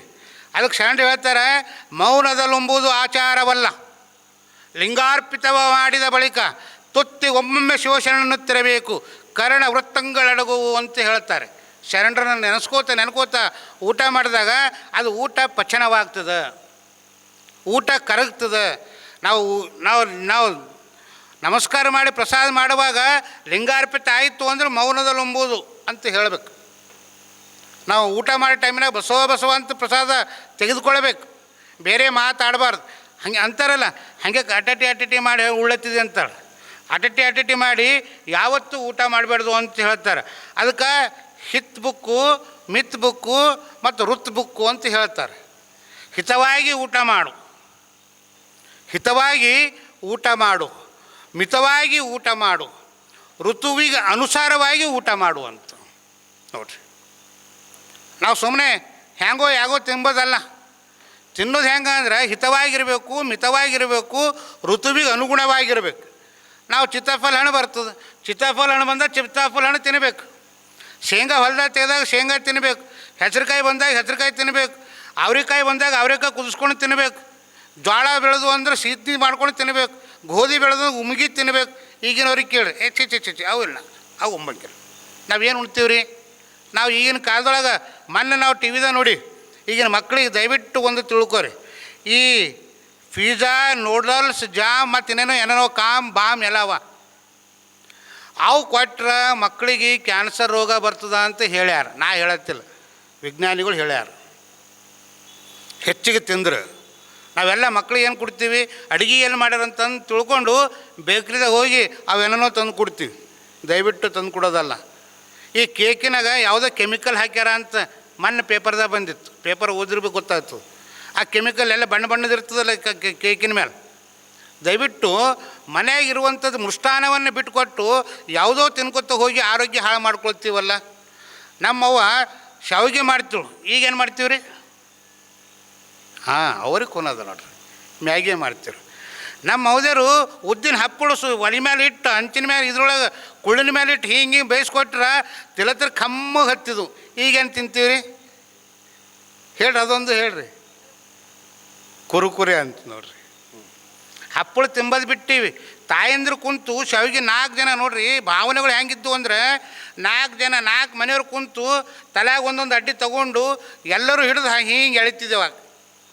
ನಮ್ಮ ಮಗ ನೀ ಹಂಗೆ ಮಾಡಿದೆ ಅಂತಂದ್ರೆ ನೀನು ರಾತ್ರಿ ಶಾವಿಗೆ ಮಾಡಿಕೊಡ್ತಾ ಅಂದ್ರೆ ನಾವು ಭೀ ಎಳಿತಿದ್ದೆ. ಹಿಂಗೆ ಸೊತೆ ಬೀಜ ಕಡಿತಿದ್ರು. ಈ ಸೊತೆ ಬೀಜ ಕಡ್ಲಿಕ್ಕೆ ಹಚ್ಚರಿ ಯಾರ ಕಡಿತಾರೇನು ರೀ? ಸೊತೆ ಬೀಜ ಹುಗ್ಗಿ ಹೊಡಿಲಕ್ಕೆ ಮಜಾ ಮಾಡ್ಲಕ್ಕೆ ಹಿಂಗೆ ಯಾರು ಮಾಡ್ಬೇಕ್ರಿ? ಆಗಲ್ಲ. ಕಾಡ್ಗಿ ತಯಾರು ಮಾಡ್ತಿದ್ರು ಮನ್ಯಾಗ. ಈಗೆಲ್ಲದ ರೆಡಿಮೇಡ್, ಎಲ್ಲ ರೆಡಿಮೇಡ್, ಜೀವನರು ರೆಡಿಮೇಡ್. ನಮ್ಮ ಮನೆಗೆ ಏನರ ಕಾರ್ಯಕ್ರಮ ಇತ್ತಂದ್ರೆ ಇವೆಲ್ಲ ಚಟ್ ಮಾಡ್ಕೊಬೇಡ್ರಿ. ಹೋಟೆಲಲ್ಲಿ ಹೇಳಬೇಕು, ತಾನೇ ತರ್ತಾನೆ, ಬಡಿಸ್ತಾನೆ, ಹೊಯ್ತಾನೆ, ಪ್ಲೇಟ್ ಎಣಿಸ್ಕೋಬೇಕು, ರೊಕ್ಕ ಕೊಡಬೇಕು ಅಂತ ಹೇಳ್ತೀವಿ. ದಯವಿಟ್ಟು ನೀವು ಹೋಟೆಲ್ದಾಗಿಂದ ಮಾಡಿ ಊಟ ಮಾಡಿರಿ, ಮನೆಯಾಗ ಮಾಡಿ ಊಟ ಮಾಡಿಸ್ರಿ. ಇಲ್ಲಿರುವಂಥ ತೃಪ್ತಿ, ಇಲ್ಲಿರುವಂಥ ಸಂತೃಪ್ತಿ ಅಲ್ಲಿಂದ ಇರಂಗಿಲ್ಲ. ಅವ ರೊಕ್ಕಕ್ಕಾಗಿ ಮಾಡೋರು, ಇವರು ಪ್ರೀತಿಗಾಗಿ ಮಾಡೋರು, ಗೊತ್ತಿರಲಿ. ಅದಕ್ಕೆ ಊಟ ಮಾಡುವಾಗ ಭಾಳ ಪಾರದರ್ಶಕವಾಗಿ ಊಟ ಮಾಡಬೇಕು ಅಂತ ಹೇಳ್ತಾರೆ. ಮುಂದೆ ನಾನಾ ರೋಗಗಳು ಬಂದು ದೇಹವ ಹಿಡಿದಲ್ಲಿ ಶಿವಾರ್ಚನೆ ಬೆರಿಕೊಳ್ಳಿ, ಸಕಲ ಪುಷ್ಪಗಳಿಂದ ಪೂಜೆ ಮಾಡಿಕೊಳ್ಳಿ, ಪಂಚಾಕ್ಷರ ಪ್ರಣವಂ ತಪ್ಪದೇ ತ್ರಿಸಂಧಿಯಲ್ಲಿ ನೆನಗೊಳ್ಳಿ, ಇದರಿಂದ ಹೃದಯ ದರ್ಪಗಳಡಗುವವು ಅಂತ ಹೇಳ್ತಾರೆ. ನಮಗೆ ಅಂತಾರಲ್ಲ, ಎಲ್ಲರ ನಮ್ಮ ಸಮಾಧಾನ ಇಲ್ಲ ಅಂತಂದ್ರೆ ರೋಗ. ಈಗ ನಾವು ಏನು ಮಾಡೀವ್ರಿ ಈಗ ಅಂದ್ರೆ ಫ್ಯಾಷನ್ ಏನು ಅಂದ್ರೆ ಎಲ್ಲರ ಒಬ್ಬ ಬಾಬಾಗಳು ಕೂಡ್ಲತ್ತವ. ಈಗ ನಮ್ಮ ಸಂಘ ದೊಡ್ಡಿನವು ಇವತ್ತು ಬಾಬಾಗಳಾಗ್ಯಾವ. ಊರ ಹೆಸರು ಹೇಳಲ್ಲ, ನಿಮಗೆ ಗೊತ್ತದ. ನಿಮಗೆ ಬಾಬಾಗಳಾಗ್ಯಾವ, ಅವು ಏನಿಲ್ಲ, ಆ ನವಿಲು ಪಂಕ ತೊಗೊಂಡು ಕೂಡತ್ತವ ಎಲ್ಲಂದ್ರೆ ಅಲ್ಲೇ ಹೋಗಿ ಕೂಡೋದು, ಅಲ್ಲೆಲ್ಲರೂ ಹೋಗೋದು ಮಾಡೋ. ನಿನಗೆ ಹಂಗದ, ನೀ 10 ವರ್ಷ ಕೆಳಗೆ ಎಲ್ಲರಿಗೆ ಆಗದೆ, ನಿನಗೆ ಕಷ್ಟ ಬಂದಿತ್ತು ಬರ್ತದೆ. ಯವ್ವ 10 ವರ್ಷ ಕೆಳಗಿನ ಕಷ್ಟ ಇವತ್ತು ಹೇಳ್ದಾನೆ ಯವ್ವ ಅಂತ ಹೇಳ್ತೀವಿ. ಅವನಿಗೆ ಒಂದು ಮಾತು ಕೇಳ್ರಿ, ನೀ ಯಾವಾಗ ಸೈತಿ ನಾ ಯಾವಾಗ ಸೈತಿ ಇಟ್ಟು ಹೇಳು ಅಂತ ಹೇಳ್ರಿ, ಯಾರು ಯಾಕೆ ಬಲ್ಲಿ ಹೋಗಲ್ರಿ? ಯಾರೂ ಹೇಳಂಗಿಲ್ಲ, ಯಾರೂ ಹೇಳಂಗಿಲ್ಲ. ಹೇಳಿದ್ರಲ್ಲಿ ಯಾರೂ ಇರಂಗೆ ಭೀ ಇಲ್ಲ. ನೋಡಿರಿ, ನಾವು ನಮ್ಮ ಆರೋಗ್ಯ ಚೆಂದ ಇಟ್ಕೊಳ್ಬೇಕು ಅಂದ್ರೆ ಒಳ್ಳೆಯ ಆಹಾರವನ್ನು ಸೇವನೆ ಮಾಡಬೇಕು, ಒಳ್ಳೆಯ ವಿಚಾರಗಳನ್ನು ಮೊದಲು ತಲೆ ಒಳಗೆ ಇಟ್ಕೊಳ್ಬೇಕು, ಒಳ್ಳೆಯ ಶುದ್ಧವಾಗಿರುವಂಥ ಮನಸ್ಸಿನಿಂದ ಗಪಗಪ ತಿಂದು ಹೋಗೋದಲ್ಲ. ಒಂದು ತುತ್ತು 15ರಿಂದ 20 ಮೆಲುಕನ್ನು ಹಾಕಬೇಕು ಅಂತ ಹೇಳ್ತಾರೆ. ಒಂದು ತುತ್ತು ನಾವು ಬೈದ ಹಾಕ್ಕೊಂಡೇವಂದ್ರೆ ಓ ಟೈಮ್ ಯಾರಿಗದ ರೀ, ಆಫೀಸ್ ಟೈಮ್ ಆಯ್ತದ ಅಂತೀವಿ. ನಾವು ಬದುಕಬೇಕಲ್ಲ, ಆಫೀಸ್ ನಮ್ಗಿನ್ನ ದೊಡ್ಡದು ಆಫೀಸ್ ಅಲ್ಲ. ಹಂಗೆ ಉಣಬೇಕು ಅಂದರೆ ಒಂದಿಟ್ಟು ಜಲ್ದಿ ಹೇಳಬೇಕು. ಮುಂಗೋಳಿ ಕೂಗೋದಕ್ಕಿಂತ ಮೊದಲು ಹೇಳಬೇಕು. ಏನು ಫರಕ್ ಹೋಯ್ತದ ನಮ್ಮದು, ಹೋಗಂಗಿಲ್ಲ. ಅದಕ್ಕೆ ಒಳ್ಳೆಯ ಆಹಾರ ಸೇವನೆ ಮಾಡ್ಬೇಕಂತ ಹೇಳ್ತಾರೆ. ನಮ್ಮ ನಾನಾ ರೋಗಗಳು ಬಂದು ಅಂದ್ರೆ, ದೇಹದೊಳಗೆ ಬಂದು ಅಂದ್ರೆ, ನೀ ಏನು ಮಾಡಪ್ಪ, ಪರಮಾತ್ಮನ ನೆನಹಿನಲ್ಲಿರು. ನಮ್ಮ ರೋಗ ಬರೋದೇ ಫಾಲ್ತು ವಿಚಾರ ಮಾಡೋದ್ರಂದ್ರೆ. ನಮಗೆ ಆರಾಮ ತಪ್ಪದು ಯಾವಾಗ ಅಂದ್ರೆ, ಯಾಕೆ ನೀ ಟೆನ್ಷನ್ ಮಾಡ್ಕೊಂಡಿದ್ದಿ, ಈ ಮನೆ ಟೆನ್ಷನ್ ಹೆಚ್ಚಾಗಿದೆ ಅಕ್ಕ ಅಂತ. ಮನೆ ಟೆನ್ಷನ್ ಹೆಚ್ಚಾದ್ರೆ ನಾವು ಹೋದೆವು ಅಂದ್ರೆ ನಮ್ಗೆ ಯಾರು ಮಾಡ್ಬೇಕು, ಅದು ವಿಚಾರ ಮಾಡಬೇಕು. ನಾವು ಹೋದ್ರೆ ನಮಗೆ ಯಾರೂ ಮಾಡಲ್ಲ ಅನ್ನೋದನ್ನು ವಿಚಾರ ಮಾಡಬೇಕು. ನಾನು ಕೂತು ಬಿದ್ದ ಅಂದರೆ ನನಗೆ ಯಾರೂ ನೋಡ್ಕೊಂಬೋದಿಲ್ಲ ಅನ್ನೋದನ್ನು ಆಲೋಚನೆ ಮಾಡಬೇಕು. ಅದಕ್ಕೆ ಹೇಳ್ತಾರೆ, ನೀ ಏನು ಮಾಡು ಅಂತಂದ್ರೆ, ಆರೋಗ್ಯ ಚೆಂದ ಇಟ್ಕೊಳ್ಬೇಕು ಅಂದ್ರೆ ಮನಸ್ಸು ಶುದ್ಧ ಇಟ್ಕೋ. ರೋಗ ಹೊಂಟವಂತಂದ್ರೆ ನೀನು ಒಂದಿಟ್ಟು ಪರಮಾತ್ಮನ ಧ್ಯಾನದಲ್ಲಿರು. ಇವತ್ತು ಹೇಳ್ತಾರೆ, ನೀವು BP ಕಂಟ್ರೋಲ್ ಆಗಬೇಕು, ಶುಗರ್ ಕಂಟ್ರೋಲ್ ಆಗಬೇಕು ಅಂದರೆ ಏನು ಮಾಡಬೇಕು ಅಂದ್ರೆ, ನೀವು ಅಲೋಮ್ ವಿಲೋಮ್ ಮಾಡಿರಿ, ಧ್ಯಾನ ಮಾಡಿರಿ ಅಂತ ಹೇಳ್ತಾರೆ. ನೀವು ಆಲೋಚನೆ ಮಾಡಿರಿ. ಎಲ್ಲವೂ ನಮ್ಮ ಕೈಯೊಳಗದ, ಆದ್ರೆ ಕೈ ಚೆಲ್ಲಿ ಕೂಡ್ತಾ ಇದ್ದೀವಿ. ಎಲ್ಲವೂ ನಮ್ಮ ಕೈಯೊಳಗದ, ನಾವು ಮನಸ್ಸು ಮಾಡಿದ್ರೆ ನಾ ಇದು ಎಲ್ಲಿ ಹೋದರೂ ಹೇಳ್ತೀನಿ, 4 ಸಲ ಹೇಳಿದ್ರು ಹೇಳ್ತೀನಿ. ಭಾಳ ಜಾಗರೂಕತೆಯಿಂದ ಈ ಮಾತನ್ನು ಹೇಳತ್ತೀನಿ ನಾನು. ಯಾಕಂದರೆ ನಾವು ನಮ್ಮ ಮಕ್ಕಳು ನಮ್ಮ ಕೈ ತಪ್ಪಲಿಕ್ಕೆ ಎಲ್ಲೋ ಒಂದು ಕಡೆ ವ್ಯಸನಗಳೇ ಆಗ್ತಾ ಇದ್ದಾರೆ. ಇವತ್ತು ನೀವು ಯಾವ ಧಾಬಾದಾಗ ಹೋಗ್ರಿ, ನಮ್ಮ ಮಕ್ಕಳು ಹೆಚ್ಚಿಗಾರ ಅಲ್ಲಿ ಗೊತ್ತಿರಲಿ ನಿಮಗೆ. ಬೇರೆದವ್ರು ಎಲ್ಲರೂ ತಮ್ಮ ಕಾಯಕದಾಗ ಇರ್ತಾರೆ. ನಮ್ಮ ಮಕ್ಕಳು ಹೋಗಿ ಅಲ್ಲಿ ನಾವು ನಮ್ಮ ವೈಯಕ್ತಿಕ ಬದುಕನ್ನು ಹಾಳು ಮಾಡ್ಕೊಳ್ತಾ ಇದ್ದೀವಿ ಅನ್ನುವಂಥದ್ದು. ವೈದ್ಯನ ವ್ಯಸನವೇ ಬೇಡ ಸರ್ವಜ್ಞ, ಎಷ್ಟು ಚಂದ ಹೇಳ್ತಾರಲ್ಲ. ಹಸಿ ಎರ್ತಿಗೆ ಬಿದ್ದೇವೆ ನಾನು ನಮ್ಮ ದೊಡ್ಡವ್ರ ಮಗ. ನಾವು ಒಂದು ಹೋಳಿಗೆ ಉಂಡು ಸಾಕು ಮಾಡೀವಿ. ನೀವು ನಂಬ್ತಿರಲ್ಲ ಗೊತ್ತಿಲ್ಲ, ಹೇಳ್ತೀನಿ. ಆದ್ರೂ ಭೀ ಪ್ರಾಮಾಣಿಕವಾಗಿದ್ದು ಹೇಳಬೇಕಲ್ಲ. ಅವ ಏನಂದ, ನಮ್ಮ ಒಯ್ನಿ ಉಳ್ಳಕ್ಕೆ ತಂದು ಇನ್ನೊಂದು ಅರ್ಧ ತಗೋರಿ ಅಂದರು. ಹಣ್ಣು ಉಂಡ್ರು ನಾವು ಉಣ್ತಾ ಅಂದವ. ಅಂದ್ರೆ ನಾವು ಉಂಡೋ ಸುಣ್ತೇನೋ ಅಂದ ನಾವನಿಗೆ. ನೀ ಸುಣ್ತೀವೋ ಸುಣ್ತಾ ಅಂದವ. ಅಂದ್ರೆ ನೀಡ್ರು ಒಯ್ನಿ ಅಂತೇಳಿ ನೀಡಿಸ್ಕೊಂಡೇವ್ರಿ. ನಮ್ಮ ದೊಡ್ಡವ್ರ ಮಗಳು ಶಾಣೆ ಆಗಿಳು, ಹೋಗಿದ್ದೆ ನಾವೇ ಅಡುಗೆ ತೊಗೊಂಡಂತ ಹೋಗಿದ್ದೆವು. ಹೋದೀವಿ, ನಾ ಹೋಳಿಗೆ ಉಣ್ಬೇಕ್ರಿ. ಆಗ ಈ ಇಬ್ಬರು 11 ಹೋಳಿಗೆ ಉಂಡಿದ್ದೆವು. ಮತ್ತು ನೀವು ಹಿಟ್ಟಿ ಮಾಡಿ ಮತ್ತು ನಾನು ಹೊಟ್ಟೆ ಕೊಳ ಮಾಡೋದ್ಗಿರ 11 ಹೋಳಿಗೆ ಉಂಡಿ. ನಮ್ಮ ದೊಡ್ಡವ್ ಕೆಳಗೆ ವರ್ಷಿನ ಮೇಲೆ ಮಲ್ಕೊಂಡಾಳ. ಆಕೆ ಅಂದಳು, ಅಗ್ಗದವ್ರು ನೀವು ನಾಚಿಕೆ ಸೇರ ಮದ ಇಲ್ರು, ಹೇಳ್ತಿರಿಲ್ಲ ಅಂತ ತೊಗರೆ ಕಟ್ಟಿಗೆ ತೊಗೊಂಡು ಮ್ಯಾಲೆ ಹೊಂಟಿಳು. ನಮ್ಮಿಬ್ಬರಿಗೆ ಅದೇ ಬೇಕಾಗಿತ್ತು. ಒಳಗೆ ವಾಯು ಕಲತ್ತದ ಇಡಬೇಕಾಯ್ತು. ಗೊತ್ತೈತಲ್ಲ ನಾ ಎಲ್ಲಿ ಓಡಾಡಬೇಕು ಅಂತ. ನಮ್ಮ ಆರೋಗ್ಯ ನಾವು ಹ್ಯಾಂಗೆ ಇಟ್ಕೊಳ್ಬೇಕು ಅಂದ್ರೆ ನಮ್ಮಂಗೆ ನಮಗೆ ತಿಳಿದಂಗೆ ಇಟ್ಕೊಳ್ಬೇಕು. ಹಸಿದು ಇರಬಾರ್ದು. ಹಸು ಆಯ್ದು ಅಂದರೆ ಏನಾರ ತಗೊಳ್ಬೇಕು ಅಂತ. ಅದು ಮತ್ತು ಹಸಿದು ಇದು ಊಟ ಮಾಡಿದ ಮೇಲೆ ಎಲ್ಲಾರ ಒಂದು ಥೋಡೆ ತಗೋರಿ ಅಂದ್ರೆ, ನೀವು ಭಾಳ ಒತ್ತಾಯ ಮಾಡತ್ತೀರಿ, ತಗೋತಾರೆ. ತೊಗೊಂಡ್ರು ಅಂದ್ರೆ ರಾತ್ರಿ ಕೊಳ ಮಾಡೋದೆ, ಮತ್ತೆ ಹೋಗಿ ಯಾರ ತಗೊನೇಬೇಕಾಯ್ತು. ಮುಂದೆ ಹೇಳ್ತಾರೆ, ಬಿಸಿ ಬೇಡ ತಿಂಗಳು ಬೇಡ. ನೋಡ್ರಿ ಹೆಂಗಿರ್ಬೇಕು. ಇವೊಬ್ಬರು ಚಟ ಇರ್ತು, ಒಲೆ ಮೇಲೆ ಸೀದಾ ಗಂಗಳದಾಗೆ ಬರಬೇಕು, ಅಲ್ಲಿ ಮಾಡಬೇಕು, ಗಂಗಳದಾಗ ನೀಡಬೇಕು. ಗರಂ ಇರಬೇಕಂತ. ಗರಂ ನೀವು ಭೀ ರೊಟ್ಟಿ ಮಾಡಿದಾಗ ಗರಂ ನೀಡಬೇಡ್ರಿ. ಅವ್ರೆ ಒಂದು 5 ನಿಮಿಷ ಈ ನೀವು ಒಲೆ ಮೇಲಿಂದ ಯಾರೂ ಹಾಕಲ್ಲ. ಹಿರಿಯ ತಾಯಂದಿರು ಕಡ್ಚಿದಿಂದ ತೆಗೆದು ರೊಟ್ಟಿ ಮೊದಲು ಬುಟ್ಟೆ ಹಾಕ್ತಾರೆ, ಬುಟ್ಟೆದಾಗಿಂದ ಗಂಗಳದಾಗ ಹಾಕ್ತಾರೆ. ಈಗಿನವ್ರು ಹಂಗಲ್ಲ. ಈಗಿಂದೆಲ್ಲ ಜಮಾನ ಬೇರೆ ಅದ. ಹಿಂದ್ಕಿನ ತಾಯಂದಿರ ಜಮಾನ ಬೇರೆ ಇತ್ತು. ಅದಕ್ಕೆ ಇಡಿಯಾಗಿರುವಂಥ ಹಸಿನೂ ಬೇಡ ಮತ್ತು ಬಿಸಿನೂ ಬೇಡ, ತುಂಗಳು ಬೇಡ ಅಂತ ಹೇಳ್ತಾರೆ. ಅದು ಇತ್ತು ಅಂದ್ರೆ, ಆ ನೇಮ ಪರಿಪಾಲನೆ ಮಾಡಿದೀವಿ ಅಂದರೆ ಏನಾಗ್ತದಂತ್ರಿ, ನಮ್ಮ ಬದುಕು ನಮ್ಗೆ ಆರೋಗ್ಯ ದವಾಖಾನೆಗೆ ಹೋಗ್ಲಿಕ್ಕೆ ಹತ್ತಲ್ಲ. ಏನಾಗ್ಯದ ಈಗ ಅಂದ್ರೆ ನಾವು ಗೋಲಿ ತಿಂದು ರೋಗವನ್ನು ನಾವು ಎಲ್ಲರಿಗೂ ರೋಗಗಳದಾವೆ. ನಾವು ಗೋಲಿ ತಿಂದು ಬದುಕುವಂಥ ಪರಿಸ್ಥಿತಿ ಒಳಗೆ ನಾವು ಬದುಕ್ತಾ ಇದ್ದೀವಿ ಅನ್ನುವಂಥದ್ದನ್ನು ಒಂದು ಒಗಟದ ರೀ, ಅದು ನಿಮಗೆ ಗೊತ್ತದ. ಒಂದು ಒಗಟು ಏನದ ಅಂದ್ರೆ ಅಂಕು ಡೊಂಕು ಅ, ಚಲೋ ಕೇಳ್ರಿ. ಅಂಕು ಡೊಂಕು ಅ ಅಂತ, ಅದರ ತಮ್ಮ ಸ ಅಂತ, ನಾಲ್ಕು ಮೂಲೆ ಬೇ ಅಂತ, ಚಿಕ್ಕದೊಂದು ಮೇ ಅಂತ. ಏನು? ಅಂಕು ಡೊಂಕು ಅ, ಅದ್ರ ತಮ್ಮ ಸ, ನಾಲ್ಕು ಮೂಲೆ ಬೇ, ಚಿಕ್ಕದೊಂದು ಮೇ. ಇದ್ರ ಅರ್ಥ ಏನು ಅಂತ ಇದು ಭಾಳ ಚಂದ ಹೇಳ್ತಾರೆ. ಅಂಕು ಡೊಂಕು ಅ ಅಂದರೆ ನಾನೇ ಹೇಳ್ತೀನಿ, ಯಾಕೆ ಸಮಯ ಇಲ್ಲ. ಅಂಕು ಡೊಂಕು ಅ ಅಂದರೆ ಅರಿಶಿಣ.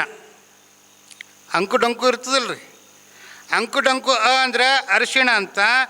ಅದ್ರ ತಮ್ಮ ಸ ಅಂದ್ರೆ ಸಾಸಿವೆ ಅಂತ, ಸ ಅಂದರೆ ಸಾಸಿವೆ ಅಂತ, ಬೇ ಅಂದ್ರೆ ಬೆಲ್ಲ ಅಂತ, ಮುಂದೆ ಮೇ ಅಂದ್ರೆ ಮೆಣಸು.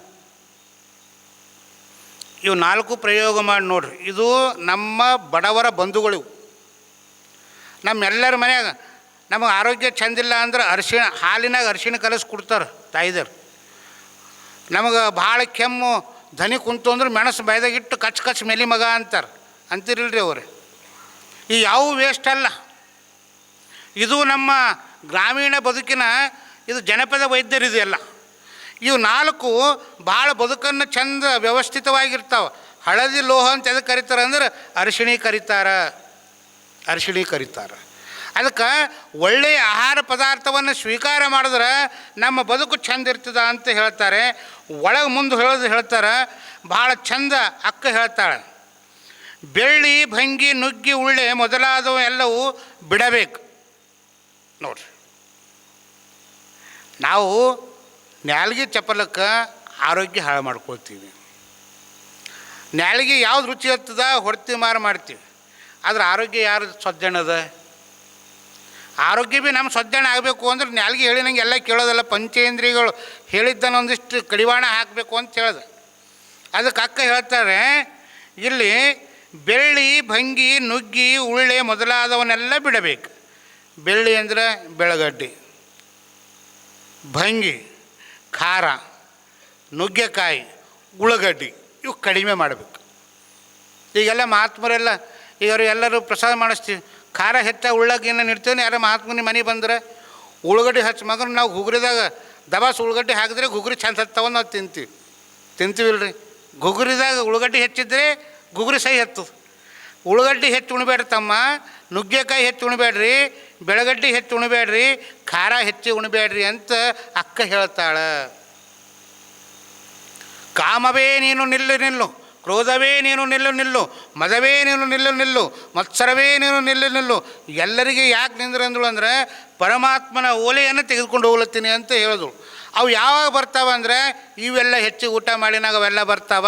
ಅದಕ್ಕೆ ನೀವು ಅಲ್ಲೇ ಇರ್ರಿ, ನಾನು ಪರಮಾತ್ಮನ ಸನ್ನಿಧಿಯೊಳಗೆ ಹೋಗ್ಬೇಕಾಗ್ಯದ, ಆಧ್ಯಾತ್ಮದ ನೆಲೆಯೊಳಗೆ ಹೋಗ್ಬೇಕಾಗ್ಯದ, ಇವೆಲ್ಲ ಕಡಿಮೆ ಮಾಡಬೇಕು ಅಂತ ಅಕ್ಕ ಹೇಳ್ತಾಳೆ.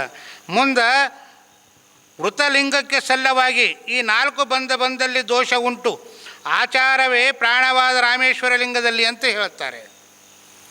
ಆಚಾರವೇ ಪ್ರಾಣ. ನಾವು ಆಚಾರವಂತರಾಗಿ ಬದುಕುವುದನ್ನು ಕಲಿಬೇಕು, ನೀತಿವಂತರಾಗಿ ಕಲಿಯೋದನ್ನು ಬದುಕಬೇಕು.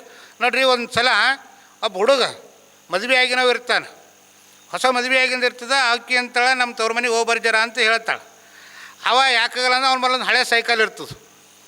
ಮಾತಾಡುವಂಥ ಕಲೆಗಾರಿಕೆ ಇರಬೇಕು ಮನುಷ್ಯನೊಳಗೆ. ಅಕ್ಕಿ ಸೈಕಲ್ ತೊಗೊಂಡು ಹೋಗ್ತಾನೆ, ಅದಕ್ಕೆ ಮುರುಕ್ ಸೈಕಲ್ ಅವ್ರ ಅಪ್ಪಂದ ಮುತ್ತಂದ ಇರ್ತದೆ. ಅದಕ್ಕೆ ಮುಂದೆ ಭೀ ಬಿರಾಕಿರಲ್ಲ, ಹಿಂದೆ ಭೀ ಬಿರಾಕಿರಲ್ಲ. ಅವ್ರ ಊರಿಗೆ ಹೆಂಗೆ ಹೋಗ್ಬೇಕಾಗಿಂದ ಇರ್ತದೆ ಅಂದರೆ ಹಿಂಗೆ ಹೊಡ್ಡೇರಿ ಹಿಂಗೆ ಟೆಗ್ಗಿರಿ ಇಳಿಬೇಕಾಯ್ತು. ಅವ ಹೋಗ್ತಾ ಇರ್ತಾನೆ. ಹೋಗಡ್ಗೆ 10, 11 ಗಂಟೆ ಆಗ್ತದೆ. ಎದುರ ಒಂದು 4-5 ಜನ ಬರ್ಲತ್ತದ. ಯಾಕೆ ಆ ಊರಾಗ ಯಾರೋ ಒಬ್ಬರು ದೊಡ್ಡ ಮನುಷ್ಯ ಲಿಂಗಕ್ಕಾಗಿಂದ ಇರ್ತದೆ, ಅವನ ಹೆಣ ತಗೊಂಡು ಎದುರು ಹೊಂಟಾರ. ಇವ ಬಿರಾಕಿ ಹಿಡಿಬೇಕಲ್ಲತ್ತಾನ, ಹಿಂದಿನ ಬಿರಾಕಿ ಹಿಡಿತಾನೆ, ಹಿಂದಿನ ಬಿರಾಕಿ ಹತ್ತಲ್ಲ. ಮುಂದಿನ ಬಿರಾಕಿ ಹಿಡಿಬೇಕಂತಾನೆ, ಮುಂದಿನ ಬಿರಾಕಿ ಹತ್ತಲ್ಲ. ಇವ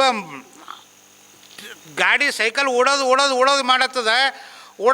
ಅವ ಅಂದ, ಇವ್ರು ನನಗೆ ಹೆಂಗೂ ಇಡಂಗಿಲ್ಲ, ನಾ ಹೆಂಗೂ ಮಂದಿದಾಗ ಹೋಗಿ ಬೀಳುತ್ತಾ ಅಂದು ಏನಾಯ್ತದೋ ಅಂತ ಇವ ತಿಳ್ಕೊಂಡ. ಆ ಕಡೆ ಅವ್ರೇನು ತಿಳ್ಕೊಂಡ್ರು, ಸಮೀಪ ಬಂತು ರೀ, ಸಮೀಪ ಬಲ್ ಬಂತು. ಇವ ಎಡ್ಡು ಕೈ ಇನ್ನೇನು ಮಾಡ್ಯಾನ, ಹ್ಯಾಂಗೋ ಬೀಳ್ತಾ ಅಂತ ಎಡ್ಡು ಕೈ ಮ್ಯಾಲೆ ಎತ್ತದ. ಅಲ್ಲಿ ಇದ್ದಿನವರೆಲ್ಲ ಹಿರಿಯರು ಇರ್ತಾರಲ್ಲ, ಅವ್ರಂದ್ರು ಪಾಪ ಇವ್ರ ಮ್ಯಾಲೆ ಏಟು ಗೌರವ ಅದ, ಇವ್ರ ಮ್ಯಾಲೆ ಏಟು ಪ್ರೀತಿ ಅದ. ಅವ ಅಲ್ಲಿಂದೇ ಆಕ್ರೋಶ ದೂರಿಂದ ನೋಡತ್ತಾರ ಅವನಿಗೆ. ಅಲ್ಲಿಂದೇ ಭಾಳ ಭಾವುಕನಾಗಿ ಹೊಂಟಾನ. ಅವ ಸೈಕಲ್ ಮೇಲೆ ಕೆಳಗೆ ಬಿದ್ದಾನ್ರಿ, ಅವ್ನಿಗೆ ಹಿಡ್ಕೋರಿ ಅಂತ ಇವ್ರಲ್ಲತ್ತು. ಆಗ ಹೋಗಿ ಒಂದು 8 ಜನ ಓಡ್ಕೋತ ಹೋಗಿ ಅವ್ನು ಯಾಕೆ ಕೈ ಬಿಟ್ಟು ಅಂತ ಅಮ್ಮಡಿಗೆ ಅವ ಬಂದ ಇವ್ರಿಗೆ ಹಿಡಿಲಕ್ಕೆ ಹೋಯ್ತಾನ. ಇವ್ರ ಮೇಲೆ ಬೀಳ್ತಾನ, ಸೈಕಲ್ ಕೆಳಗೆ ಹೋಯ್ತು. ಆಗ ಸೈಕಲ್ ಇಷ್ಟು ಯಾಕೋ ನಿಂದು ಎಷ್ಟು ಪ್ರೀತಿ ಅದ ಇವ್ರ ಮೇಲೆ, ಎಂಥ ಕೈ ಬಿಟ್ಟು ಹೊಂಟಿದ್ರಿ, ಎಲ್ಲರ ಬಿದ್ದರೆ ಹ್ಯಾಂಗಾಗಿತ್ತು ನೀನು ಹಣೆ ಬಾರ ಅಂತ ಕೇಳ್ತಾರೆ. ಆದ್ರೆ ಅವ್ನ ಮನುಷ್ಯನಾಗ ಏನಿರ್ತದೆ, ನಾನು ಸೈಕಲ್ ಎಲ್ಲದ ಅಂತಿರ್ತು. ಅವನು ಸೈಕಲ್ ಹುಡುಕ್ತಾನ, ಇವ್ರಿಗೆ ಹಿಡ್ಕೊಳ್ತಾರ. ಇವನು ಹಿಡ್ಕೊಂಡು ಯಾಕೆ ಹಿಂಗಾಗ್ಲತ್ತದ ಅಂತ ಕೇಳ್ತಾರೆ. ಯಾಕೂ ಇಲ್ರಿ, ಅವ್ರ ಬಗ್ಗೆ ನನಗೆ ಭಾಳ ಗೌರವ ಇತ್ತು, ನನಗೆ ಅನ್ನ ಹಾಕಿ ಸಲವಿದವ್ರ, ನನಗೆ ಪ್ರೀತಿದಿಂದ ನೋಡ್ಕೊಂಡವ್ರವ್ರ. ನಾವು ಯಾವಾಗ ಯಾಕೆ ನಿಮ್ಮ ಊರಿಗೆ ಬರೋಲ್ಲ, ಅವ್ರ ಮನೆಯಾಗ ಉಂಡು ಹೋಗಿದ, ಅದಕ್ಕೆ ಹಿಂಗೆ ಕೈ ಮಾಡಿದ ಅಂತ ಪ್ರಸಾದ ಅಂದಿದ್ದಕ್ಕೆ ಅವನಿಗೆ ಅವ್ರು ಸುಮ್ಮನೆ ಬಿಟ್ಟರು. ಪ್ರಸಾದ ಅಂದಿದ್ದಕ್ಕೆ ಸುಮ್ಮನೆ ಬಿಟ್ಟರು. ಇಲ್ರಿ, ನನ್ನ ಸೈಕಲ್ದು ಅದು ಚೈನ್ ಹೋಗ್ಯದ, ಅದ್ರ ಬಿರಾಕ್ ಹೋಗ್ಯದ, ನಾ ಬೀಳತ್ತ ನೀವು ಹಿಡ್ಕೊಂಡ್ರಿ ಅಂದ್ರೆ ಅವ್ನು ಸರಿ ಅವನಿಗೆ ಭೀ ಹೋಯ್ತಿದ್ರು ಅತ್ತೆ. ಪ್ರಸಾದದಲ್ಲಿ ಅಂಥ ತಾಕತ್ತದ. ಪ್ರಸಾದ ನಾವು ಮನಸ್ಸಿಟ್ಕೊಂಡು ಪ್ರಸಾದವನ್ನು ಬಡಿಸ್ಬೇಕು ಅಂತ ಶರಣರು ಹೇಳ್ತಾರೆ. ಅದಕ್ಕೆ ಹೇಳ್ತಾರೆ, ಮುಂದುವರೆದು ಹೇಳ್ತಾರೆ, ತನು ಮನ ಧನ ವಂಚನೆ ಇಲ್ಲದೆ, ತನು ಮನ ಧನ ವಂಚನೆ ಇಲ್ಲದೆ ಶರಣ ಮಾಡುವಲ್ಲಿ ನೀಡುವಲ್ಲಿ ಕೂಡಲ ಚೆನ್ನ ಸಂಗಯ್ಯ ನಿಮಗೆ ತನಗೇನದ ಕಾರಣ. ನಾವು ಹೆಂಗೆ ಮಾಡಬೇಕು ಅಂದ್ರೆ ತನು ಮನ ಧನ ಇವೆಲ್ಲವನ್ನು ಶುದ್ಧ ಇಟ್ಕೊಂಡು ಪ್ರಸಾದವನ್ನು ಮಾಡಿಸ್ಬೇಕು. ಎಲ್ಲೋ ಒಂದು ಕಡೆ ಹುಡ್ಕೊಂಡು ಬಂದು ಮನ್ಯಾಗ ಮಜಾ ಮಾಡೋದಲ್ಲ. ಎಲ್ಲಿಂದ ಯಾರ್ದೋ ಬಡವ್ರ ಮನೆಯಾಗಿನ ಹುಡ್ಕೊಂಡು ಬಂದು ಈಗೆಲ್ಲ ನೋಡ್ತೀವಿ. ಈಗೆಲ್ಲ ಪಡಿತರದೆಲ್ಲ ಎಲ್ಲ ಹಿಡಿದ್ರು, ಲಾರಿ ಹಿಡಿದ್ರು ಅಂತ ನೋಡ್ತೀವಿ. ಅವೆಲ್ಲ ಹಿಡ್ಕೊಂಡು ಕಳ್ಳ ಸಾಗಾಣೆ ಮಾಡಿ ಬದುಕೋದಲ್ಲ. ನಾವು ಸತ್ಯಶುದ್ಧ ಕಾಯಕದಿಂದ ಮಾಡಿ ಸತ್ಯಶುದ್ಧವಾಗಿರುವಂಥ ಪ್ರಸಾದವನ್ನು ಮಾಡೋದೇ ಬದುಕಿನ ಸಾರ್ಥಕತೆ. ಆ ಸಾರ್ಥಕತೆ ಎಲ್ಲಿರ್ತದೆ, ಅಲ್ಲಿ ಬದುಕು ಚೆಂದಾಗಿರ್ತದೆ. ಅದಕ್ಕೆ ಹೇಳ್ತಾರೆ ನಮ್ಮ ಸರ್ವಜ್ಞ, ವ್ಯಸನದಲ್ಲಿ ಈ ದೇಹ ಮಸಣವನು,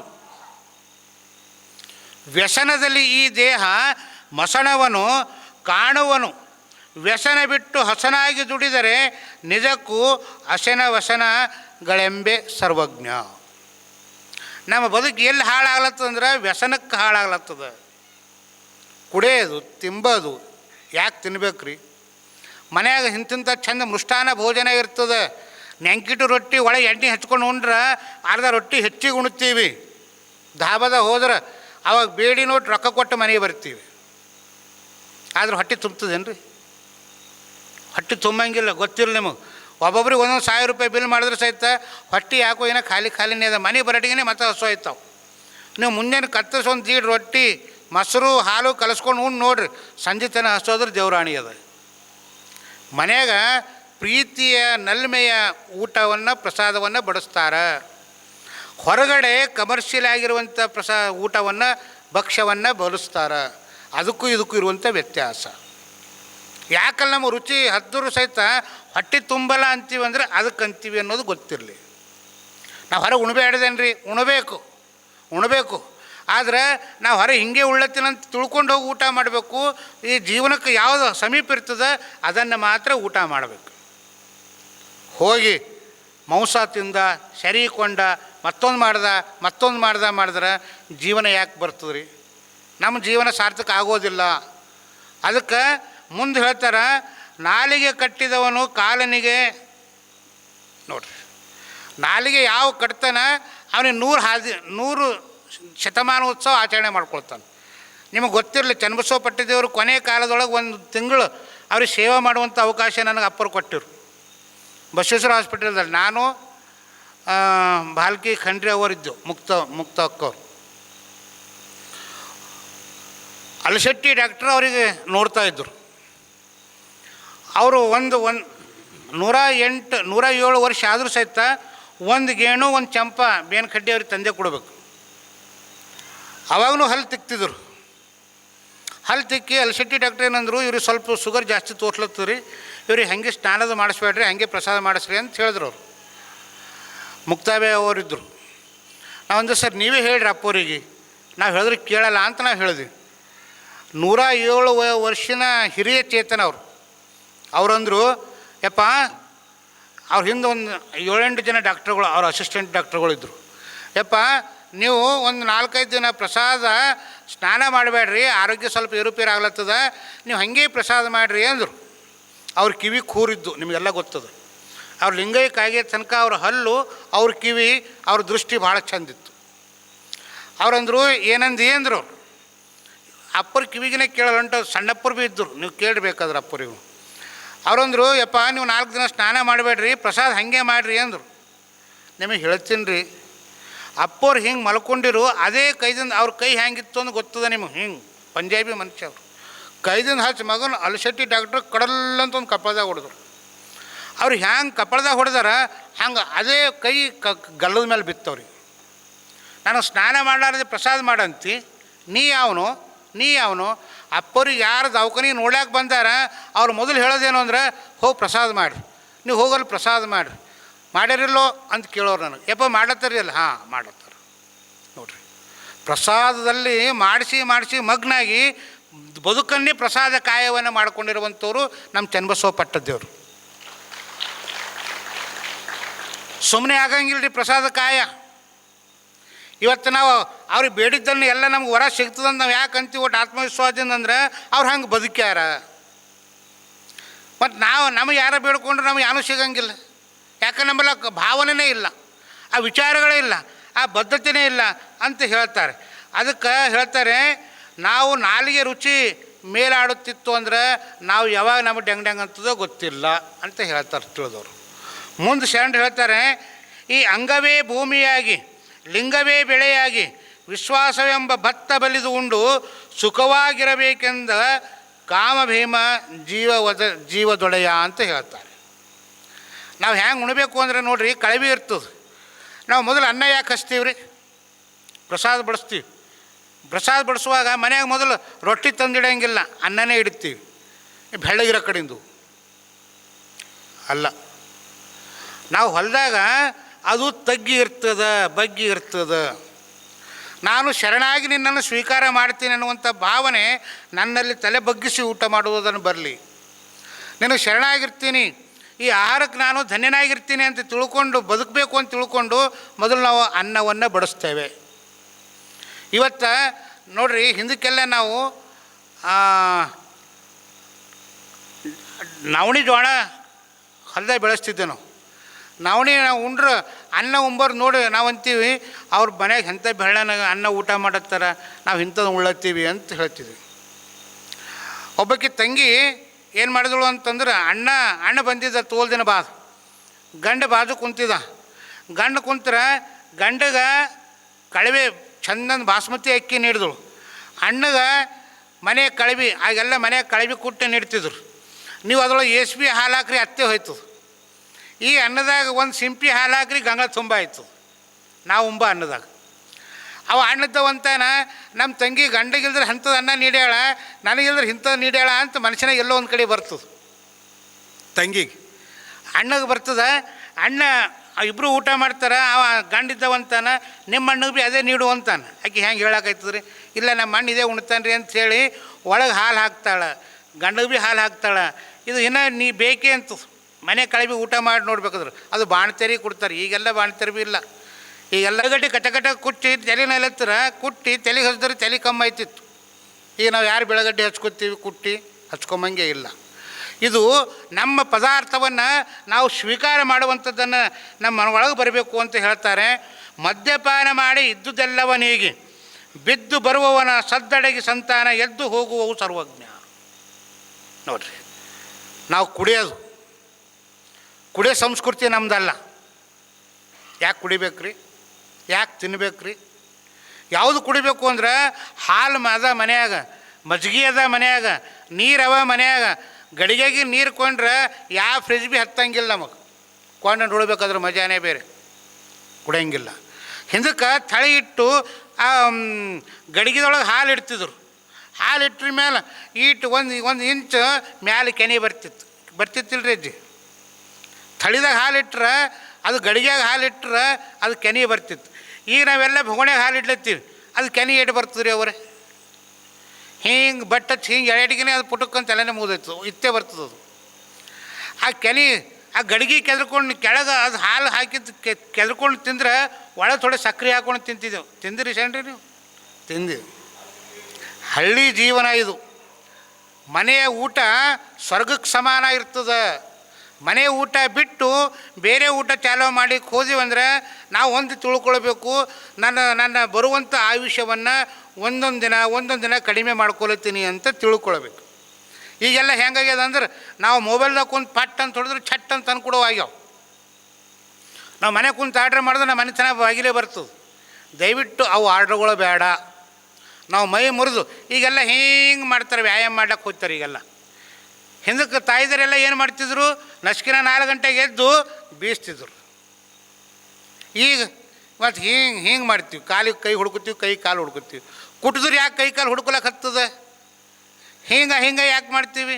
ಹುಡುಗರು ಯಾಕೆ ಹಿಂಗೆ ನೋಡ್ರಿ, ನಮ್ಮ ಮನೆಗೆ ಹುಡುಗೋರು ಬೇರೆ, ಗಂಗಾ ಸಿಮ್ಗಿ ತೊಳೆಯೋರು ಬೇರೆ, ಮನೆ ಸೂಟೋರು ಬೇರೆ, ಅಡುಗೆ ಮಾಡೋರು ಬೇರೆ, ಉಂಬೋರು ಬೇರೆ ಇದ್ರೆ ಭಾಳ ಚಲೋ ಇತ್ತೇನೋ.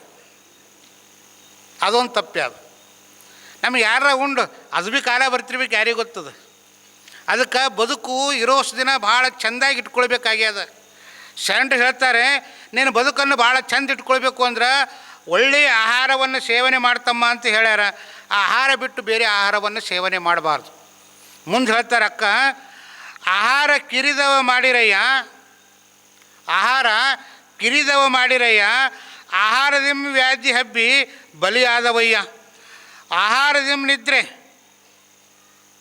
ತಾಮಸದಿಂ ಅಜ್ಞಾನ ಹೆಚ್ಚಿ, ಕಾಯ ವಿಕಾರ, ಮನೋವಿಕಾರ, ಭಾವ ವಿಕಾರ, ಇಂದ್ರಿಯ ವಿಕಾರ, ವಾಯು ವಿಕಾರ, ಇಂಥ ಪಂಚವಿಕಾರಗಳನ್ನು ಉಂಟು ಮಾಡಿ ಸೃಷ್ಟಿಗೆ ತಮದಾದ ಕಾರಣ ಕಾಯದ ಅತಿ ಶೋಷಣೆ ಮೃತ್ಯುವಾದುದು. ಅಕ್ಕ ಹೇಳ್ತಾಳೆ, ತಮ್ಮ ಊಟ ಕಡಿಮೆ ಮಾಡಿರಿ. ನಾವೆಲ್ಲ ಈಗೇನು ಫ್ಯಾಷನ್ ಆಗ್ಯದ್ರಿ. ಮೊದಲ ಬಡವ್ರು ಯಾರು ಊಟ ಮಾಡ್ತಿದ್ದೇವೆ ಅಂದ್ರೆ ನಾವೇ ಊಟ ಮಾಡ್ತಿದ್ದೆವು. ಈಗ ಅದಕ್ಕೇನು ಹೆಸರು ಕೊಟ್ಟಾರ್ರಿ? ಸಿರಿಧಾನ್ಯ ಅಂತ ಹೆಸರು ಕೊಟ್ಟಾರ. ಸಿರಿಧಾನ್ಯ ಉಳ್ಳೋದು ಬಡವ್ರದದು. ಸಿರಿಧಾನ್ಯ ನವಣಿ ಅವೆಲ್ಲ ಇದ್ದವಲ್ರಿ. ಈಗೆಲ್ಲ ಹೋಗಿ ಸಿರಿಧಾನ್ಯ ಕೊಟ್ಟು ಅಂದ್ರೆ ನಾವು 2 ಕಿಲೋ ತಂದು, ಇಲ್ರಿ ನಾವು ಈ ದಿನ ಮನೆಗೆ ಎಲ್ಲರೂ ನಮ್ಮ ಫ್ಯಾಮಿಲಿ ಎಲ್ಲ ನಾವು ಸಿರಿಧಾನ್ಯ ಉಳ್ಳತ್ತೀವ್ರಿ ಅಂತೀವಿ. ಆಗ ನಾವೇ ಬಡವ್ರ ಮನೆಯಾಗ ನೋಡಿ ಇವೇನವ ಅಂತಿದ್ದೆವು. ಹೆಂಗದ ಅತ್ತಿಗೊಂದು ಕಾಲ, ಸೊಸೆಗೊಂದು ಕಾಲ. ಯಾರಿಗೂ ಹೀಯಾಳಿಸಿ ಬದುಕ್ತೀವಿ ಅಂದ್ರೆ ಹಿಂಗೆ ಅದು ಕಾಲ ಉಲ್ಟಾ ಬರೋದೆ. ಅದಕ್ಕೆ ನಾವು ಸಿರಿಧಾನ್ಯ ಅಂತ ಹೆಸರು ಕೊಟ್ಟು ಈಗ ಅದು ಉಳ್ಳಿಕ್ಕೆ ನಾವು ರೂಢಿಸ್ಕೊಳ್ತಾ ಇದ್ದೀವಿ.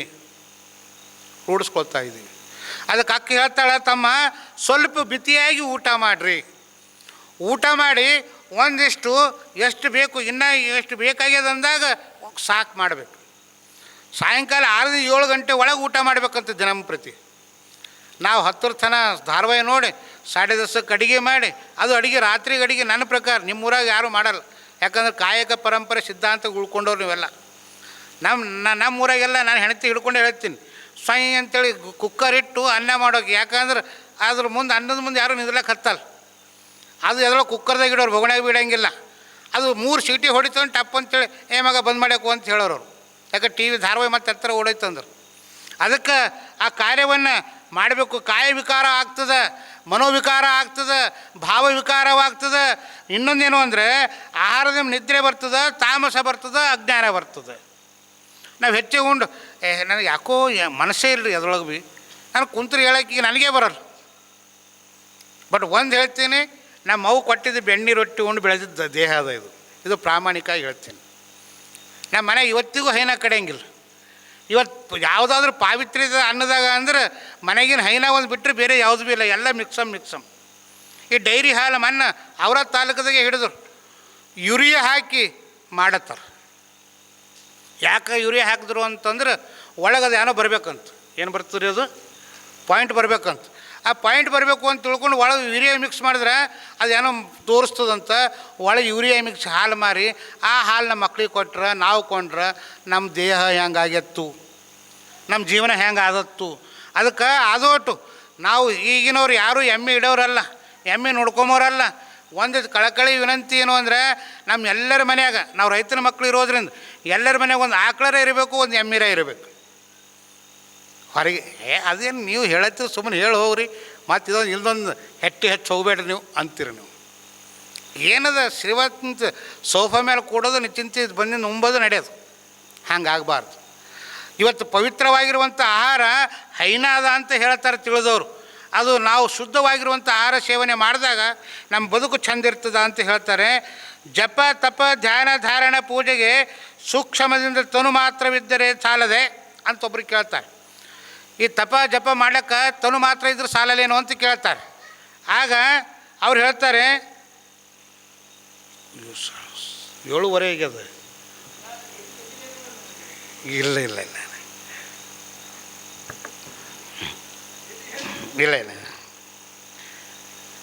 ಒಂದು ಮಾತನ್ನು ಹೇಳಿ ಮುಗಿಸ್ತೀನಿ.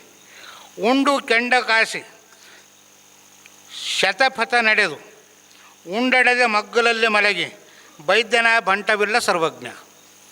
ಊಟ ಮಾಡಿದ ತಕ್ಷಣ ಯಾರೂ ಹಾಸಿಗೆ ಮೇಲೆ ಹೋಗಿ ಟಪಕ್ಕಂತ ಹಿಂಗೆ ಉಂಡು ಹಿಂಗೆ ಹೊಳಬಾರ್ದು. ಒಬ್ಬೊಬ್ರು ಇರ್ತಾರೆ ಅಲ್ಲೇ ಸೋಫೆ ಮೇಲೆ ಕುಂತು ಉಣ್ತಾರೆ, ಅಲ್ಲೇ ಮಗ್ಗಲು ಹೊಳತಾರೆ. ಹಂಗೆ ಹೊಳಬಾರ್ದು. 100 ಹೆಜ್ಜೆ ಆದರೆ ಎಣಿಸ್ಕೊಂಡು ನಡ್ರಿ. 1 2 3 4 ಅಂತ ಎಣಿಸಿ 100 ಹೆಜ್ಜೆ ಆಗನೇ ಟಪ್ಪಂತ ಒಳಗೆ ಬರ್ರಿ.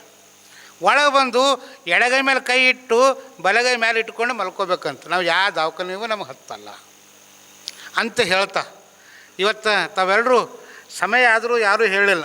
ನನಗೆ ಸ್ವಲ್ಪ ಸಂಕೋಚ ಆಯಿತು, ಸಮಯ ಆಗ್ಯದ.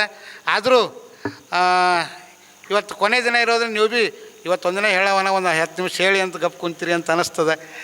ಒಂದು ತಾಯಂದ್ರಲ್ಲಿ ಎಲ್ಲ ಸಣ್ಣ ಬಂಧುಗಳಲ್ಲಿ ಒಂದು ವಿನಂತಿ ಏನು ಅಂದರೆ, ಭಾಳ ಪ್ರೀತಿಯಿಂದ ನಾನು ನಿನ್ನೆ ದಿವಸ ಹೇಳೀನಿ, ಭಾಳ ಅಕ್ಕರೆಯಿಂದ ನಿಮ್ಮ ಮನೆಯ ಮಗನಂಗೆ ನನ್ನನ್ನು ಕಂಡಿರಿ. ನಾ ಏನು ಹೇಳಿನೋ ಗೊತ್ತಿಲ್ಲ, ಏನು ಹೇಳಿದ್ರೂ ಸಹಿತ ಭಾಳ ಚಂದ ಅಂತ ತಿಳ್ಕೊಂಡು ನೀವೆಲ್ಲ ಬಂದಿರಿ. ಇದಕ್ಕೆಲ್ಲ ಏನು ಶಕ್ತಿ ಅಂದರೆ ಗುರು ಕಾರುಣ್ಯದ ಶಕ್ತಿ ಅಂತ ನಾನು ತಿಳ್ಕೊಂಡೀನಿ. ಗುರು ನಮ್ಮನ್ನು ಆ ನೆಲೆ ಒಳಗೆ ಕೊಂಡೊಯ್ಯುವಂಥ ಸಾಮರ್ಥ್ಯ ಕೊಟ್ಟಾನಂತ ತಿಳ್ಕೊಂಡೆ ನಾವೆಲ್ಲ ಇಲ್ಲಿ ಬಂದು ಕುಂತೀವಿ. ಅದಕ್ಕೆ ನಾವು ಒಂದು ತಿಂಗಳ ತನಕ ನಾ ಹೇಳಿದ್ದನ್ನು ನನ್ನ ಪ್ರಕಾರ ಪ್ರಾಮಾಣಿಕವಾಗಿ ನನ್ನ ಶರಣರು ಹೇಳಿರುವಂಥ ವಿಚಾರಗಳನ್ನು ಮಾತ್ರ ನಾನು ಹೇಳಲಿಕ್ಕೆ ಪ್ರಯತ್ನ ಪಟ್ಟೀನಿ, ಬೇರೆ ಏನೂ ಅಲ್ಲ ಅನ್ನುವಂಥ ಮಾತನ್ನು ಹೇಳಿ, ನಾಳೆ ಒಂದು ದಿವಸ ಕೊನೆಯ ಸಮಾರೋಪ ಸಮಾರಂಭ ಇರೋದರಿಂದ ತಾವೆಲ್ಲರೂ ಮುಂಜಾನೆ ಎಷ್ಟು ಗಂಟೆ ಬರ್ಬೋದು? ಮುಂಜಾನೆ 6:30ಗೆ ದೀಕ್ಷಾ ಕಾರ್ಯಕ್ರಮ ಅದ. ನೋಡೋರು 6:30ಗೆ ದೀಕ್ಷಾ ಕಾರ್ಯಕ್ರಮ ಅದ. ಮತ್ತು ನಾನು ನಿಮಗೆ ಹೇಳೀನಿ, ನಾಳೆ ಒಂದು ದಿವಸ ನಿಮ್ಮ ಮನೆಯಾಗ ಎಲ್ಲರಿಗೂ ಹೇಳಬೇಕು, ಇವತ್ತು ಅಡುಗೆ ಮನೆ ಬಂದು ಚನ್ನಬಸವ ಪಟ್ಟದೇವ್ರ ಆಶ್ರಮ ಚಾಲು ಅನ್ಬೇಕು. ಅಂದ್ರೆ ಹೊಟ್ಯಾಗ ಚುಳುಮುಳು ಅಂತಂದ್ರೆ ತಾನೇ ಹೊಡಿ ಬರ್ತಾರೆ ನಿಮ್ಮ ಹಿಂದೆ ಅವ್ರು ಭೀ. ಅದಕ್ಕೆ ಎಲ್ಲರೂ ನಾಳೆ ಬಂದು, ನಾಳೆ ಒಂದು ದಿವಸ ಪರಮ ಪೂಜ್ಯರು ಇಬ್ಬರೂ ಬರ್ತಾರೆ, ದೀಕ್ಷಾ ಕಾರ್ಯಕ್ರಮ ನಡೀತದೆ. ನಾವು ನೋಡಿ ಇಲ್ಲಿ ಹಿರಿಯರ ಚಿಂತಕರ ವಿಚಾರಗಳನ್ನು ಕೇಳಿ ಪೂಜ್ಯರ ಆಶೀರ್ವಚನವನ್ನು ನಾವೆಲ್ಲ ಕೇಳಬೇಕಾಗ್ಯದ. ನಾಳೆ ಒಂದು ದಿವಸ ನೀವೆಲ್ಲರೂ ಸಮಯದಾನವನ್ನು ಮಾಡಿರಿ ಅಂತ ನಿಮ್ಮೆಲ್ಲರ ಅಂತರಾತ್ಮಕ್ಕೆ ವಿನಂತಿಯನ್ನು ಮಾಡಿಕೊಂಡು ನಾನು ವಿಚಾರಗಳನ್ನು ಮುಗಿಸ್ತೀನಿ. ಸರ್ವರಿಗೂ ಶರಣಾರ್ಥಿಗಳು. 15 ನಿಮಿಷ ತಡೆ ಆಗ್ಯದ, ಅದಕ್ಕೆ ಕ್ಷಮೆ ಇರಲಿ.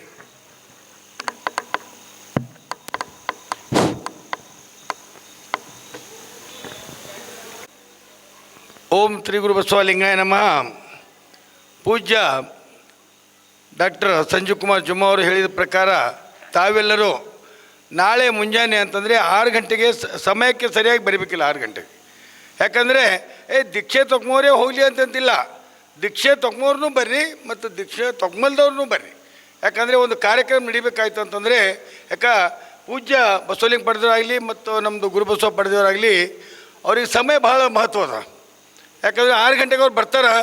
ನಾವೆಲ್ಲರೂ ಅಂದರೆ ನಮ್ಮ ಹಿಡ್ಕೊಂಡೇ ನೀವೆಲ್ಲ ಹೆಣ್ಮಕ್ಕಳು, ನಾವೆಲ್ಲ ಶರಣರು ಎಲ್ಲರೂ ಬಂದು ಸಮಯಕ್ಕೆ ಸರಿಯಾಗಿ ಬಂದು 6:30 ಗಂಟೆಗೆ ದೀಕ್ಷೆ ಚಾಲು ಆಗ್ತದೆ. ಮತ್ತು ಪ್ರಸಾದದ ವ್ಯವಸ್ಥೆ ಮಾಡಲಾಗಿದೆ. ಪೂಜ್ಯರು ಹೇಳಿದ್ರು, ನಿಮ್ಮ ಅಡುಗೆ ಮನೆ ಬಂದು ನಾಳೆಗೆ ಇಲ್ಲೇ ಚನ್ನಬಸವ ಪಡೆದವ್ರ ಅಡುಗೆ ಮನೆ ಚಾಲು ಇಲ್ಲಿ. ಅದಕ್ಕೆ ದಯಮಾಡಿ ಪ್ರಸಾದ ವ್ಯವಸ್ಥೆ ಮಾಡಿದೆವು. ದಯಮಾಡಿ 6 ಗಂಟೆಗೆ ಬಂದು ಲಿಂಗ ದೀಕ್ಷೆ ಆದಮೇಲೆ ಮತ್ತು ಏನೇನು ಕಾರ್ಯಕ್ರಮಗಳು, ಮುಕ್ತಾಯ ಸಮಾರಂಭ ಕಾರ್ಯಕ್ರಮಗಳು, ಸತ್ಕಾರ ಕಾರ್ಯಕ್ರಮಗಳು ಇರ್ತಾವೆ. ಅದಕ್ಕೆ ನೀವೆಲ್ಲರೂ ಸಮಯಕ್ಕೆ ಬರಬೇಕು ಅಂತ ತಿಳ್ಕೊಂಡು ಹೇಳಿ ನಾ ಇಷ್ಟು 2 ಮಾತು ಮುಗಿಸ್ತೀನಿ. ಈಗ ಸರ್ ಮಂಗಲ್ರಿ ಆಯ್ತು, ವಿಚಾರ ಮತ್ತೇನು ಹೇಳಿದೆ? ಇಬ್ಬರು ಅಪ್ಪಿದವರು ಬರ್ತಾ ಇದ್ದಾರೆ ನಾಳೆಗೆ. ಅದಕ್ಕೆ ನೀವು 6 ಗಂಟೆಗಿಂದ 6 ಅಂದರೆ ಪೋಣಿಚೆಗೆ ಬರಬೇಕು. ನೀವು ಇಲ್ಲಿ